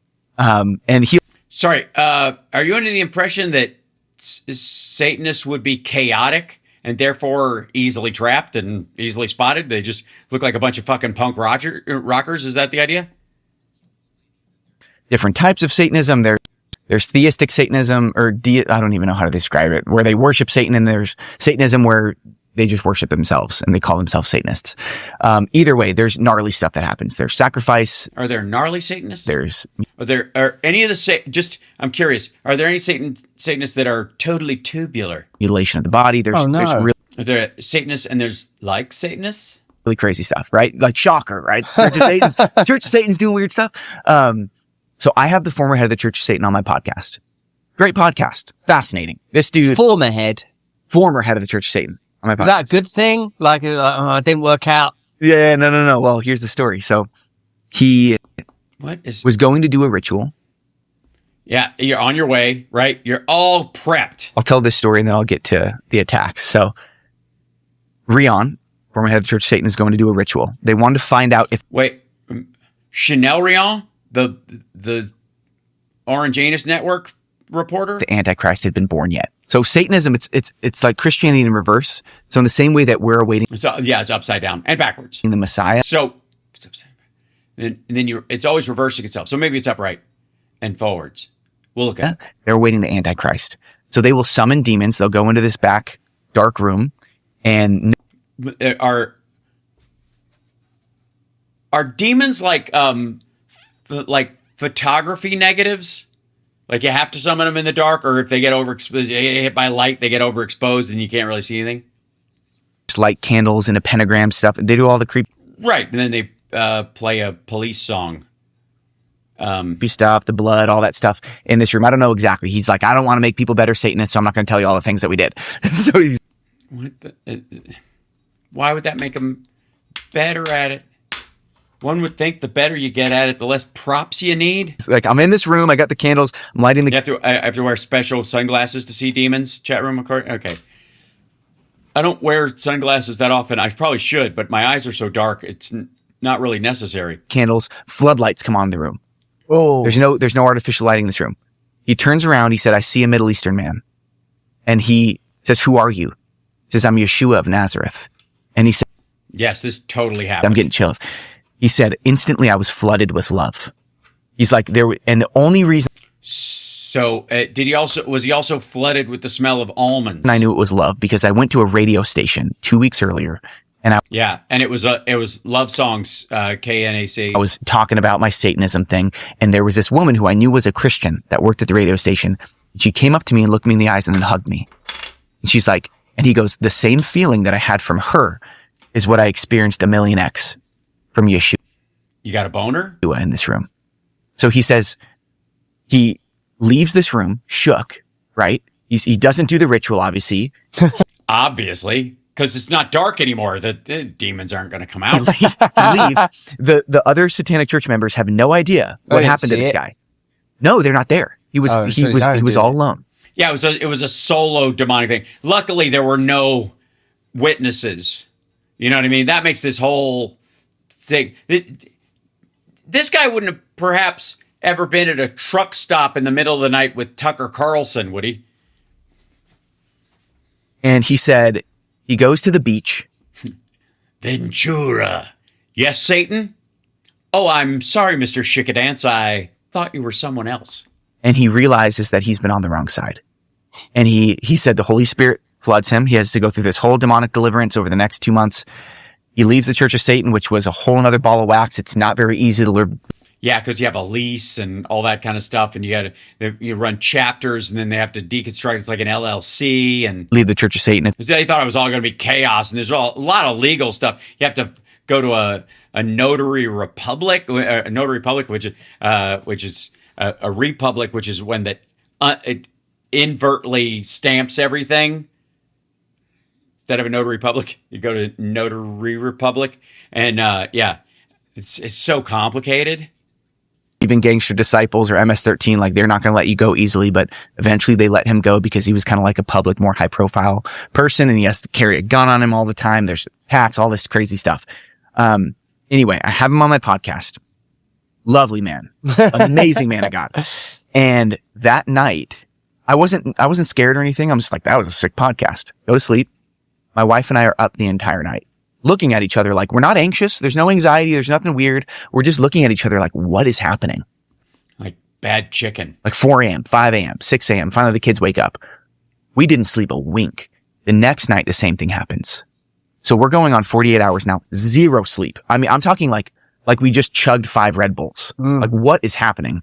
And then it clicks. Uh-oh. I think this is an attack.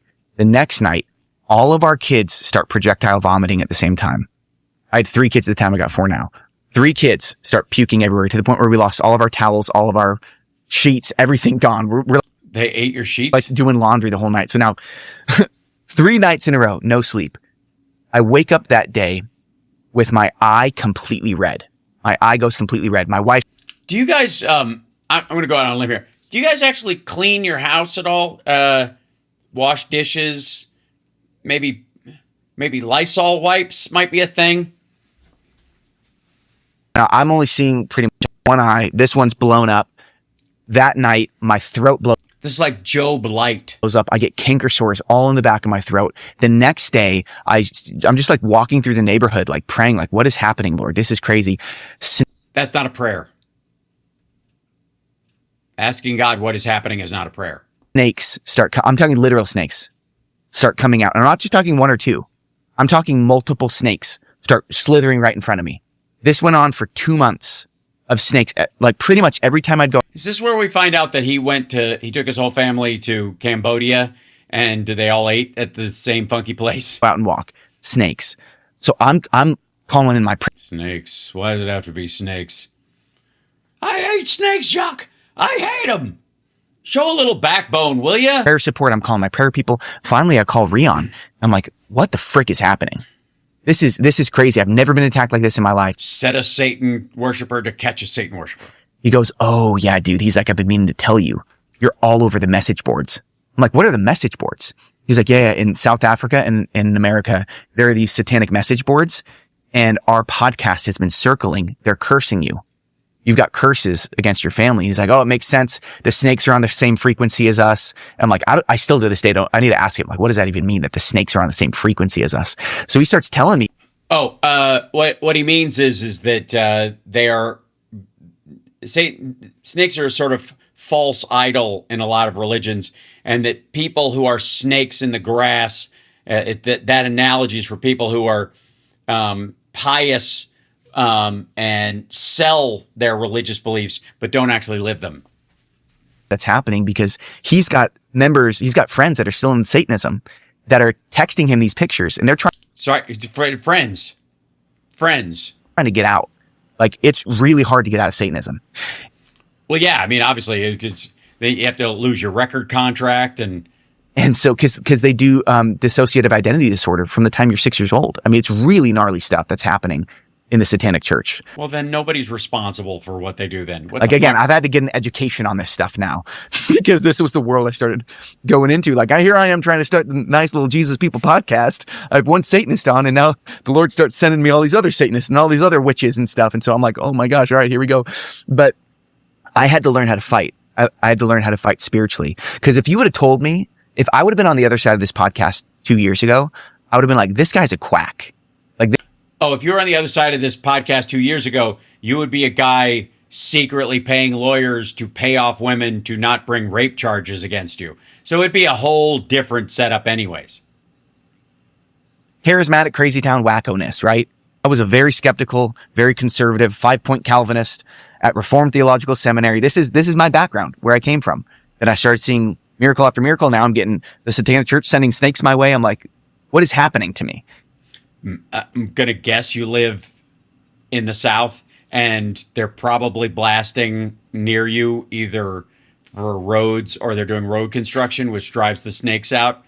Might be the part of the day that you're walking. So I had to learn, okay, I'm going to call my prayer people. We're going to anoint the doors of our house. We're going to do all the quote unquote. Oh, pointy birds. Oh, pointy, pointy. Anoint my head. Charismatic stuff, right? We're going to take communion. This thing didn't break. Like the spiritual. So it didn't work. Fog, as I would call it. Just the weight. It was this heavy. He's already falling asleep. Bored with the religious fanaticism. Do I have to pretend to believe all this? Do I have to believe? For 2 months.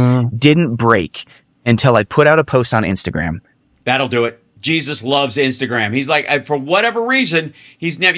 If you post your prayers on fucking X or of course, but or Facebook or Snapchat, like nothing. You put your prayers on Instagram, and Christ will, just over the course of his day, he can swipe like you would not believe.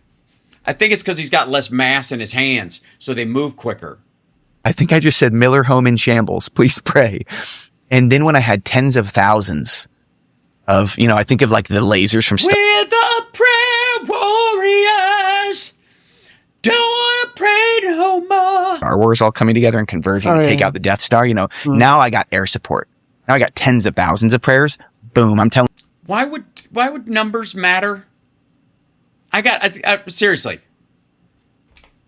Is it the volume, or is it that maybe out of the 10,000, one of them actually meant it? I'm dead serious. Why is the volume important? Sorry, so God only saves you from a demonic attack if you've got enough likes? What the fuck? So God is a social media app, and your prayers will come true only if you get enough thumbs upses? Jesus Christ. Thing physically broke. It wasn't just like, I don't feel as anxious anymore. There was something that happened spiritually that broke off. My book is out now. There's a link. It's I don't mean a word bit, and fuck off. Ugh. Yikes. By the way, I guess the big question is, this would be the big question. Why, ladies and gentlemen, why would Rusty Trombone in his weird little Christian journey that he's on have on folks like this talking about the supernatural and talking about how there's a world beyond this and we're not of this world, we are in it, and we, give unto Caesar what is Caesar's, but it shouldn't occupy all your thoughts and you got to trust in God and all this stuff. Why would he all of a sudden be doing this, except for the fact that he pushed everyone to vote for Donald Trump, supported him in every way that he could, because they're, in many ways, it seems, fellow travelers in terms of how they treat women.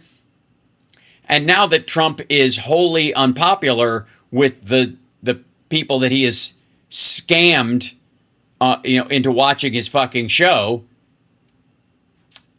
what's he got? What else can he talk about? He's got to find one other thing, and the religious leanings of these folks is something you can always tap like a spigot, and that's what Glenn Beck does. Look at, they all do this. They all fall back to this, performative Christianity every fucking time. Especially if they've got a shit backstory, and they're like, the old I had the wine and the women and the song and the demon cocaine, and the Lord salvaged me from that. But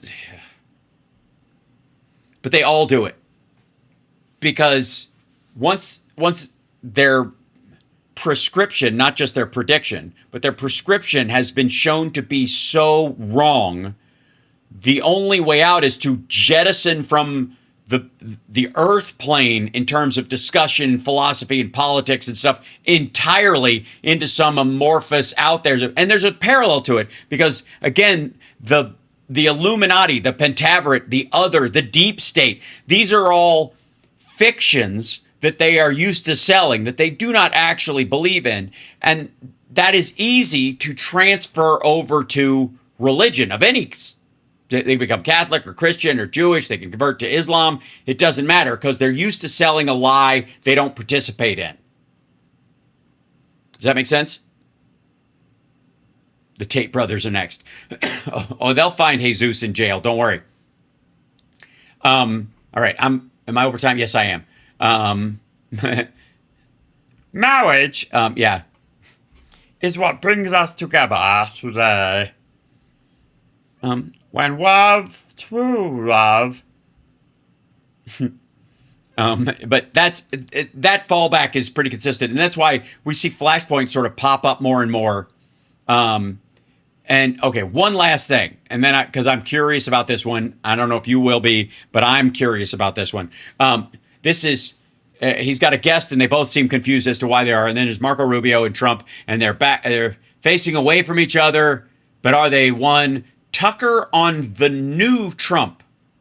Now, again, this whole new Trump thing is all about letting Tucker off the hook.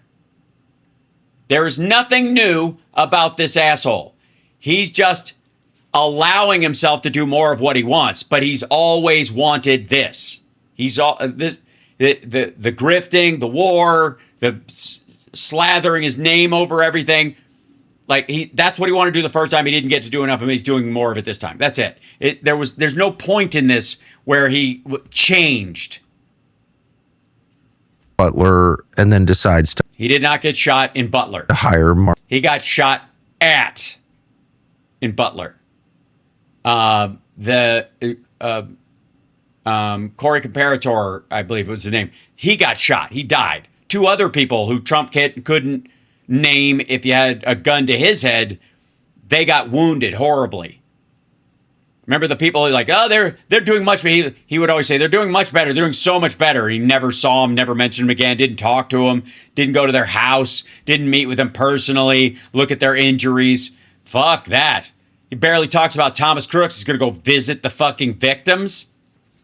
He did one big performance. This is the last time I'm going to talk about this. And then he talked about it 10 more times. Rubio was Secretary of State, Steve Walz is National Security Advisor, and critically, John Ratcliffe is Director of Central Intelligence. And then he wins the election with the majority of the popular vote, and you don't have any of these problems. What I mean, if this were happening in a foreign country, what would you say? I have some questions. I will say part of the reason President Trump won was because he managed to capture the Maha vote, and he should be probably a little more cognizant of what Maha You shouldn't wants. be endorsing mRNA technology. Stuff like that. But that's separate from your point. No, that was not materially the thing that put him over the top.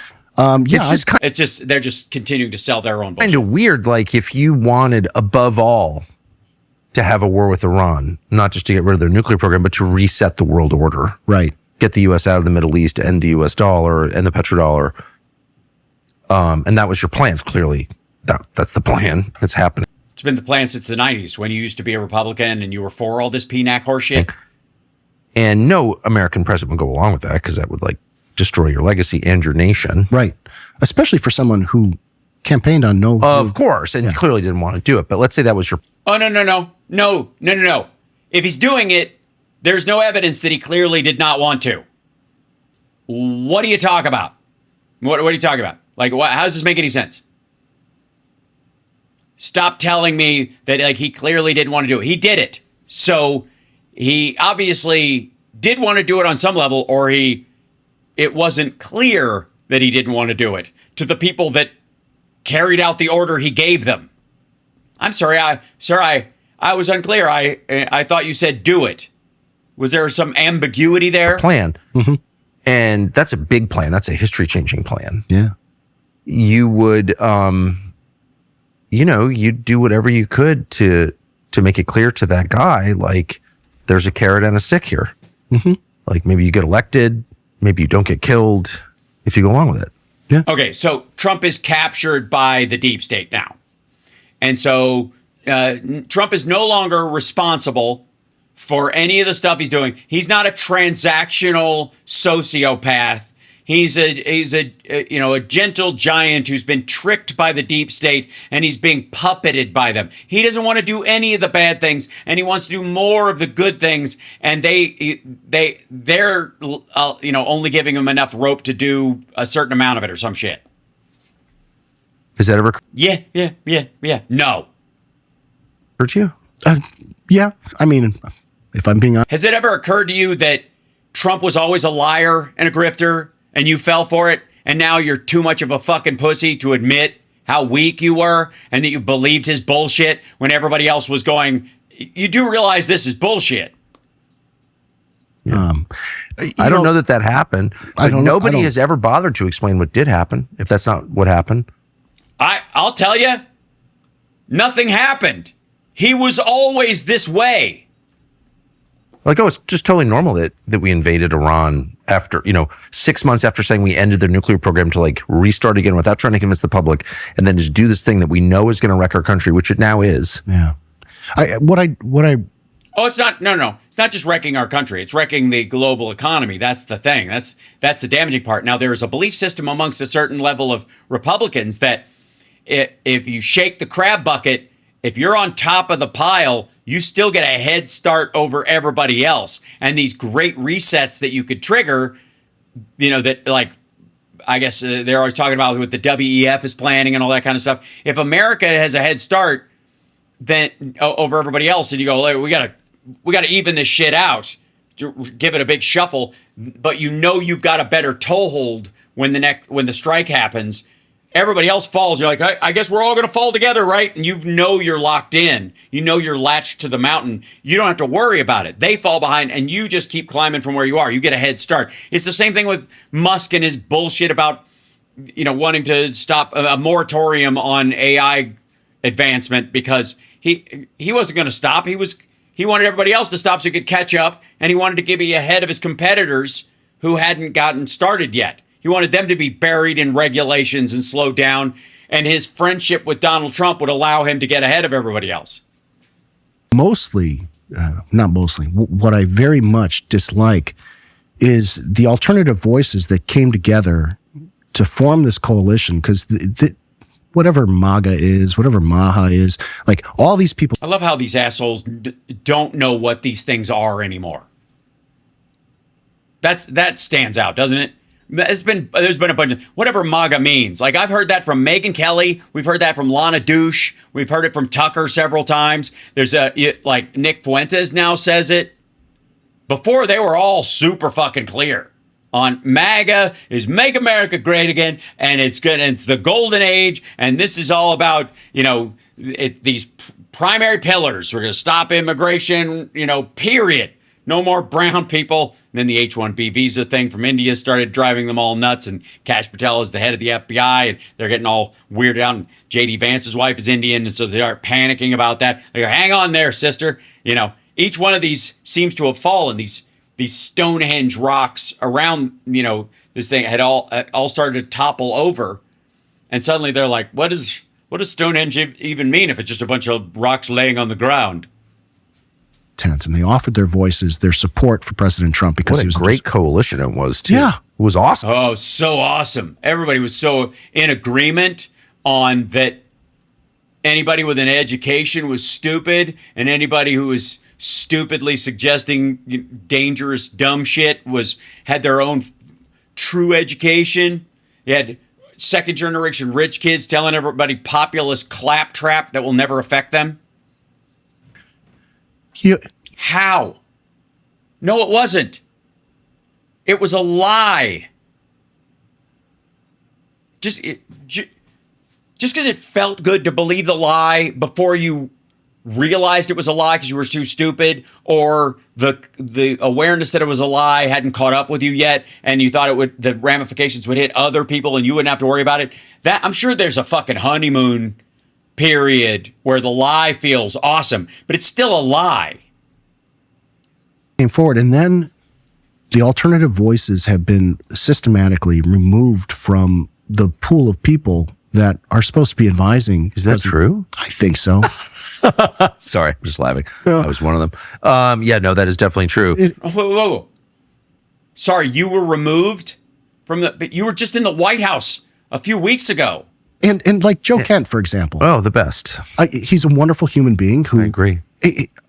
I look at the reaction to him resigning the way he resigned. And I have friends who I deeply respect. I love them. And they're like, oh, you shouldn't have done it that way because it criticized President Trump. I'm like, for many years, when people resign from office, a lot of times they'd resign on principle and they'd write a letter just like that. Right. But you have to understand, those were under presidents that had at least some sense of ethic or moral or character or their own. They weren't thin-skinned, weakling, like trust fund, second generation rich kid dickheads like Donald Trump. They were able to write. You could write that, and the White House would respond, or whoever else would respond to that person, quitting over that ethics complaint or whatever they had, their reasoning. because they didn't view it as a personal attack necessarily. Maybe they should have in some cases with like the torture memos and those kind of things in the Bush DOJ, right? It would have been preferable. And by the way, notice how few of these people did that under Obama, under Biden. It wasn't necessary. Disrespectful to President Trump. At all. And if you can't get through to a president, you can't get your message across, say, hey, listen, I need you to listen to me. At some point, doing the right thing is writing a respectful letter that says, hey, I disagree with this policy. I'm leaving for this reason. This happened all the time before. Right, again, because it matters who's in the White House. It's not a deep state. It's not some sort of, ghostly system. Leaking to the media, subverting the president's program. Those are clear. What program would that be? The Iran war? What are you talking about? You obviously don't mean Trump's health plan. There isn't one. The tariffs? Subverting the president's plan. That's honorable responses. Completely. If you can't carry out a job consistent with your own values, don't. Yeah. I don't know how is that bad? Isn't that what we ask our children to be? It's exactly what we ask. And Joe Kent. Again, your complaint is with Donald Trump. Did exactly what many, many other people have done in many other administrations. My problem is the screeching and the gnashing of teeth that came from this people associated with this administration.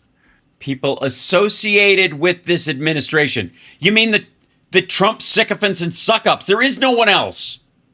There aren't any normies. Of course they're going to attack him. They are him. There are no moderates in that clique anymore. And if there are, they are fiercely hiding their moderating characteristics just to get through this storm, like they're trapped in a house with a bunch of other people during a zombie apocalypse, and they need to get along with the people until the sun rises and they can escape. They treated him worse than if he was like some kind of leaker. Well, actually, they claimed he was. Well, they claimed he was a criminal. That he was under criminal investigation. His security clearance was unimpeded till the day he left. So we know that it's just not true. It's a lie. They admitted it was a lie, but they trashed the guy's reputation. They trashed his wife. Yeah. I mean, just. Yeah. Look at the character of the people you're talking about. Seriously, boo fuckity who? Jesus Christ. These are your guys. I'd like to remind you, these folks aren't talking about Chuck Schumer or even Mamdani or Bernie Sanders or Elizabeth Warren or AOC. They're talking about Donald Trump's little clique of helpers and suck-ups.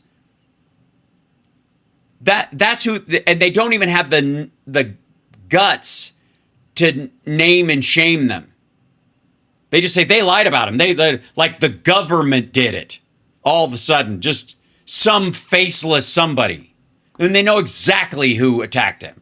Stephen Chung, Caroline Leavitt, Natalie Harp, putting out the words of Donald Trump with no filter whatsoever, because not just because he's their boss and that's what they've been hired to do, is this like purity test, loyalty test position that they're in, but also because they are fellow travelers. They believe in him. He is sacrificed for this country, and he did an honorable thing. He spoke with respect to the president. He couldn't get through, so he decided to leave. I keep seeing these indications that there are blast doors up around the White House, around key figures that you can't get through. There aren't. They're not blast doors. They're not interested, you dumb son of a bitch. They don't care. The blast door is talk to the fucking hand. The blast door is, what are you talking about? We're making a shit ton of money on crypto. They're going to build a tower with my fucking name on it in Dubai. I got a whole golf tournament out of this to replace the other one. Like the PGA, they're going to do the golf tournament almost exclusively at my properties.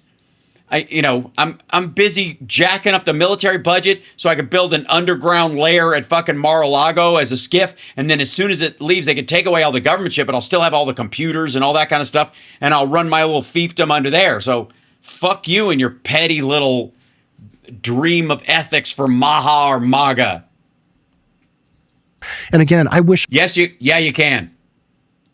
You can talk to them, but you'll be talking at them.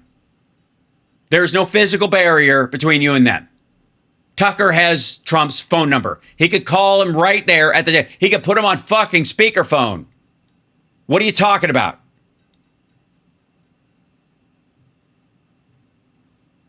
The blast door is disinterest, disdain. They don't like or care about you.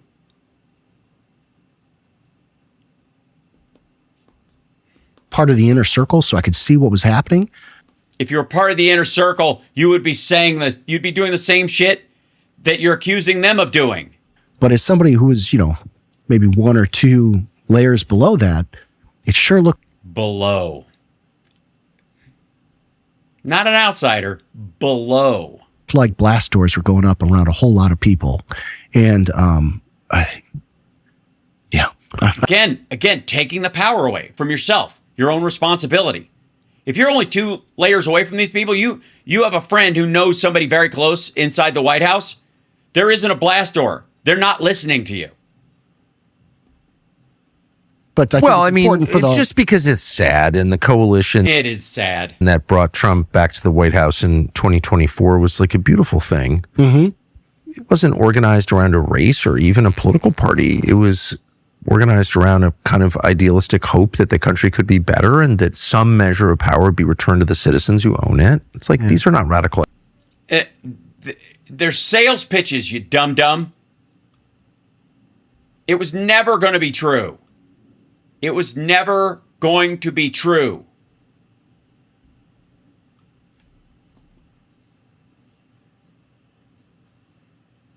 No, and again, they're not foundational ideas. Not with these people. They're fucking bumper stickers.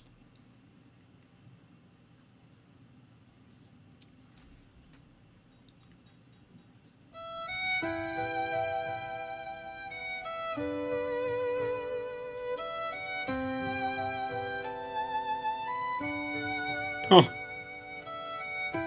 So true.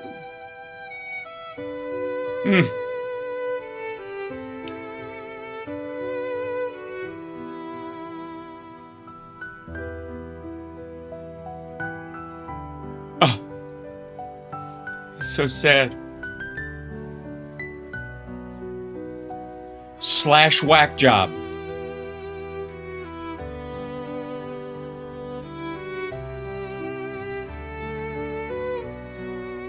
Oh, the clip audio is off? Why is that? Hold on. Where'd you go? Hold on.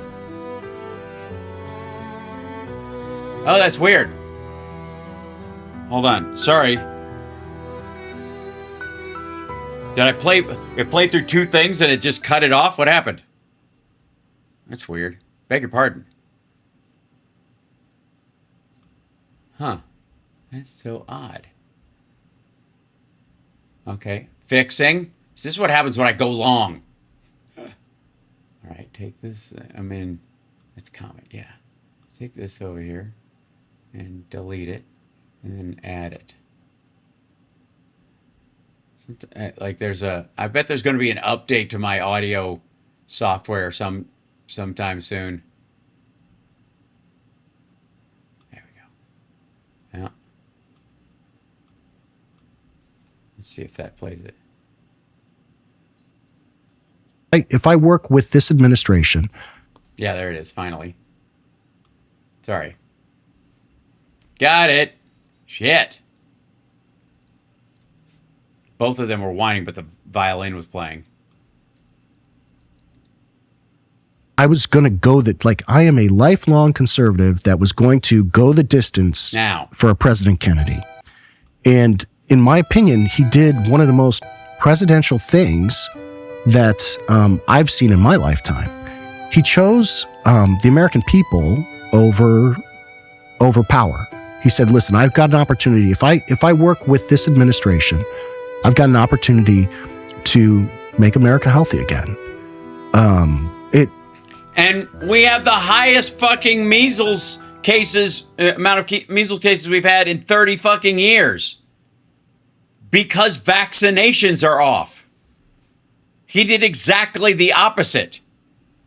What's his next plan? To stop men from cheating on their wives? Ever seen. I was really pissed off that he pulled out. I really was going to go the distance. And I'd never, if someone had asked young Jim, hey, someday, are you going to vote for a Democrat? I would have been like, oh, that's crazy talk. You voted for Clinton, stupid. I might vote for an occasional libertarian or Ross Perot, but probably not a Democrat. And I was going to go the distance with him. He literally said he voted for Bill Clinton. That coalition that he brought in, I don't think President Trump would be president if he had not brought that in. And so for me, if we're talking about... So the betrayal is on a next level. About the coalition that... He has superseded even the hypocrisy of the bullshit enterprise he did in the first term with people who were going to be the adults in the room. Now he's not even pretending. Now it's just fucking Heaven's Gate. War, make America healthy again. We're losing. The promises are being broken. A, yes. B, no. On the one hand, yes, they are being broken. On the second, but on the other hand, they were never real promises. I mean, the guy's on his... He told all of his wives he would love and honor them in sickness and in health. I'm just saying, do you see, he doesn't have a big issue with breaking oaths. Being broken. Mocked. Openly mocked. Well, right. You are actually stupid for believing them. And I'll still go the distance with anybody who wants to protect religious rights, bodily autonomy, all those things. Like Joe Biden did? Somebody needs to wake up this administration and say, hey. They are awake. They're awake. Fucko. They're not unaware of what they're doing. This is the dumbest part of this. And Tucker pushes this all the time. I'm going to let you guys go, but Tucker pushes this shit all the time. Like, they better wake up to what's going on. Like, they are. This is their thing. To them, they're firing on all cylinders. This is all feature, no bugs. What needs to happen is dipshits like that guy and like Tucker need to wake up to how stupid they were. And again, it's not enough to just apologize to maggots that you led down this road, because you were going to do that anyways.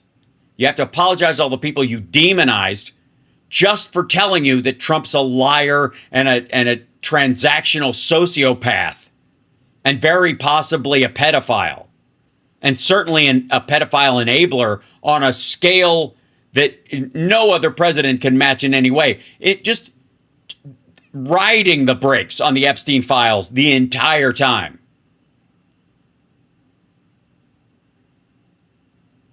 So at some point, unless they wake up to the realization that they themselves were either lined up to be flim-flammed or were just stupid.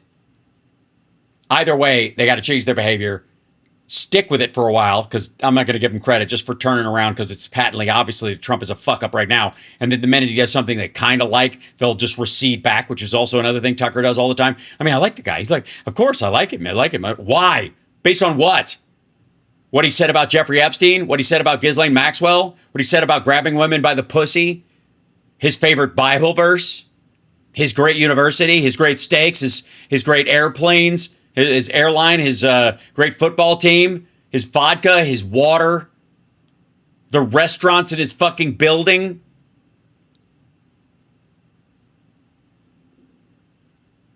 Why? Because he lied about kicking Epstein out and when he clearly didn't? Jesus. No, at a certain point, you don't get a pass for that anymore. Nope. we're done. You got to start apologizing to all the people you called evil who were just trying to tell you this shit. We knew we weren't going to get you to vote for Biden or vote for Harris or whatever. Wasn't the point. But there was some belief at one point on amongst a bunch of independents, certainly, and amongst a good chunk of Democrats, that Republicans, at least the ones that pretended being moderate, pretended being functional, would recognize this threat at least the second time around, and they didn't. So fuck you, and you owe us an apology. You can't blame stupidity the second time. You went back because you were dumb. You believed it the first time because you were dumb. You went back because you were stupid. And if you weren't calling everybody else stupid at the same time, maybe we'd give you a pass. All right, I'm going to let you guys go. I will see you guys tomorrow. Take care of yourselves and take care of somebody else. You guys are a blessing, and I appreciate you more than you know. And did I miss anything in the super chats? There we go. Yes, thank you, Jimmy. For the love of God, like and subscribe. Agreed. I like griftception. That's good. And Boston Brian, we're glad you're back home safe. Hal, I thought the court told dipshit to stop building his ballroom. How's he still doing it? They're still building the underground part of it. So the foundation part of it with all the military shit in it, that does not mean the ballroom will be built on top of it no matter what the design is, but they have to be allowed to finish whatever the national security thing underneath it is. That's why he keeps looking at the hole and all that stuff. I mean, I don't rule out that that he'll continue to build it no matter what they say. And thank you so much again, Jen. Really appreciate you guys' support. And don't forget, patreon.com/HalSparks. You can join for the year. You can go month to month. You can, if you can, please do. If you can't, don't worry about it. I know things are tough for people, so we're all doing our best in the current unpleasantness. So if you can help in any way, please do. If you can't, I just your eyeballs and your ear holes are a gift in and of themselves. So all right, I'll talk to you later. My throat's starting to get hot from the talking and the singing I've been doing, and I got to be careful. So I'll push it, and then what happens? Go easy, man.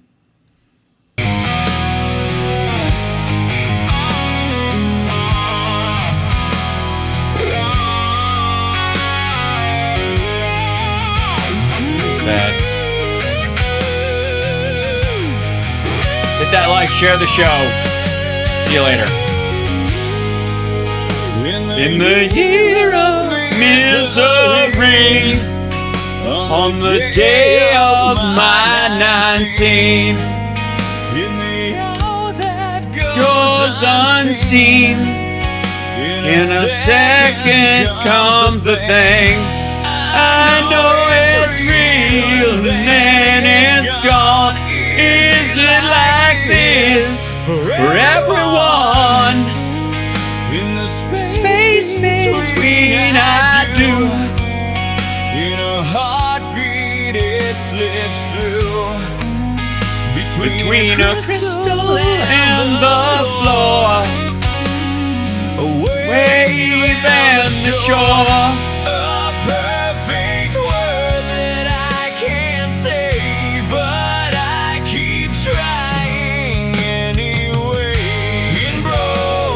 Time, a dream sublime in my perforated mind. Unbroken, unbroken, unspoken, a perforated mind.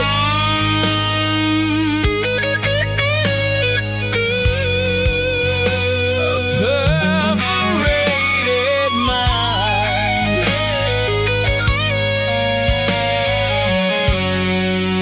My perforated mind.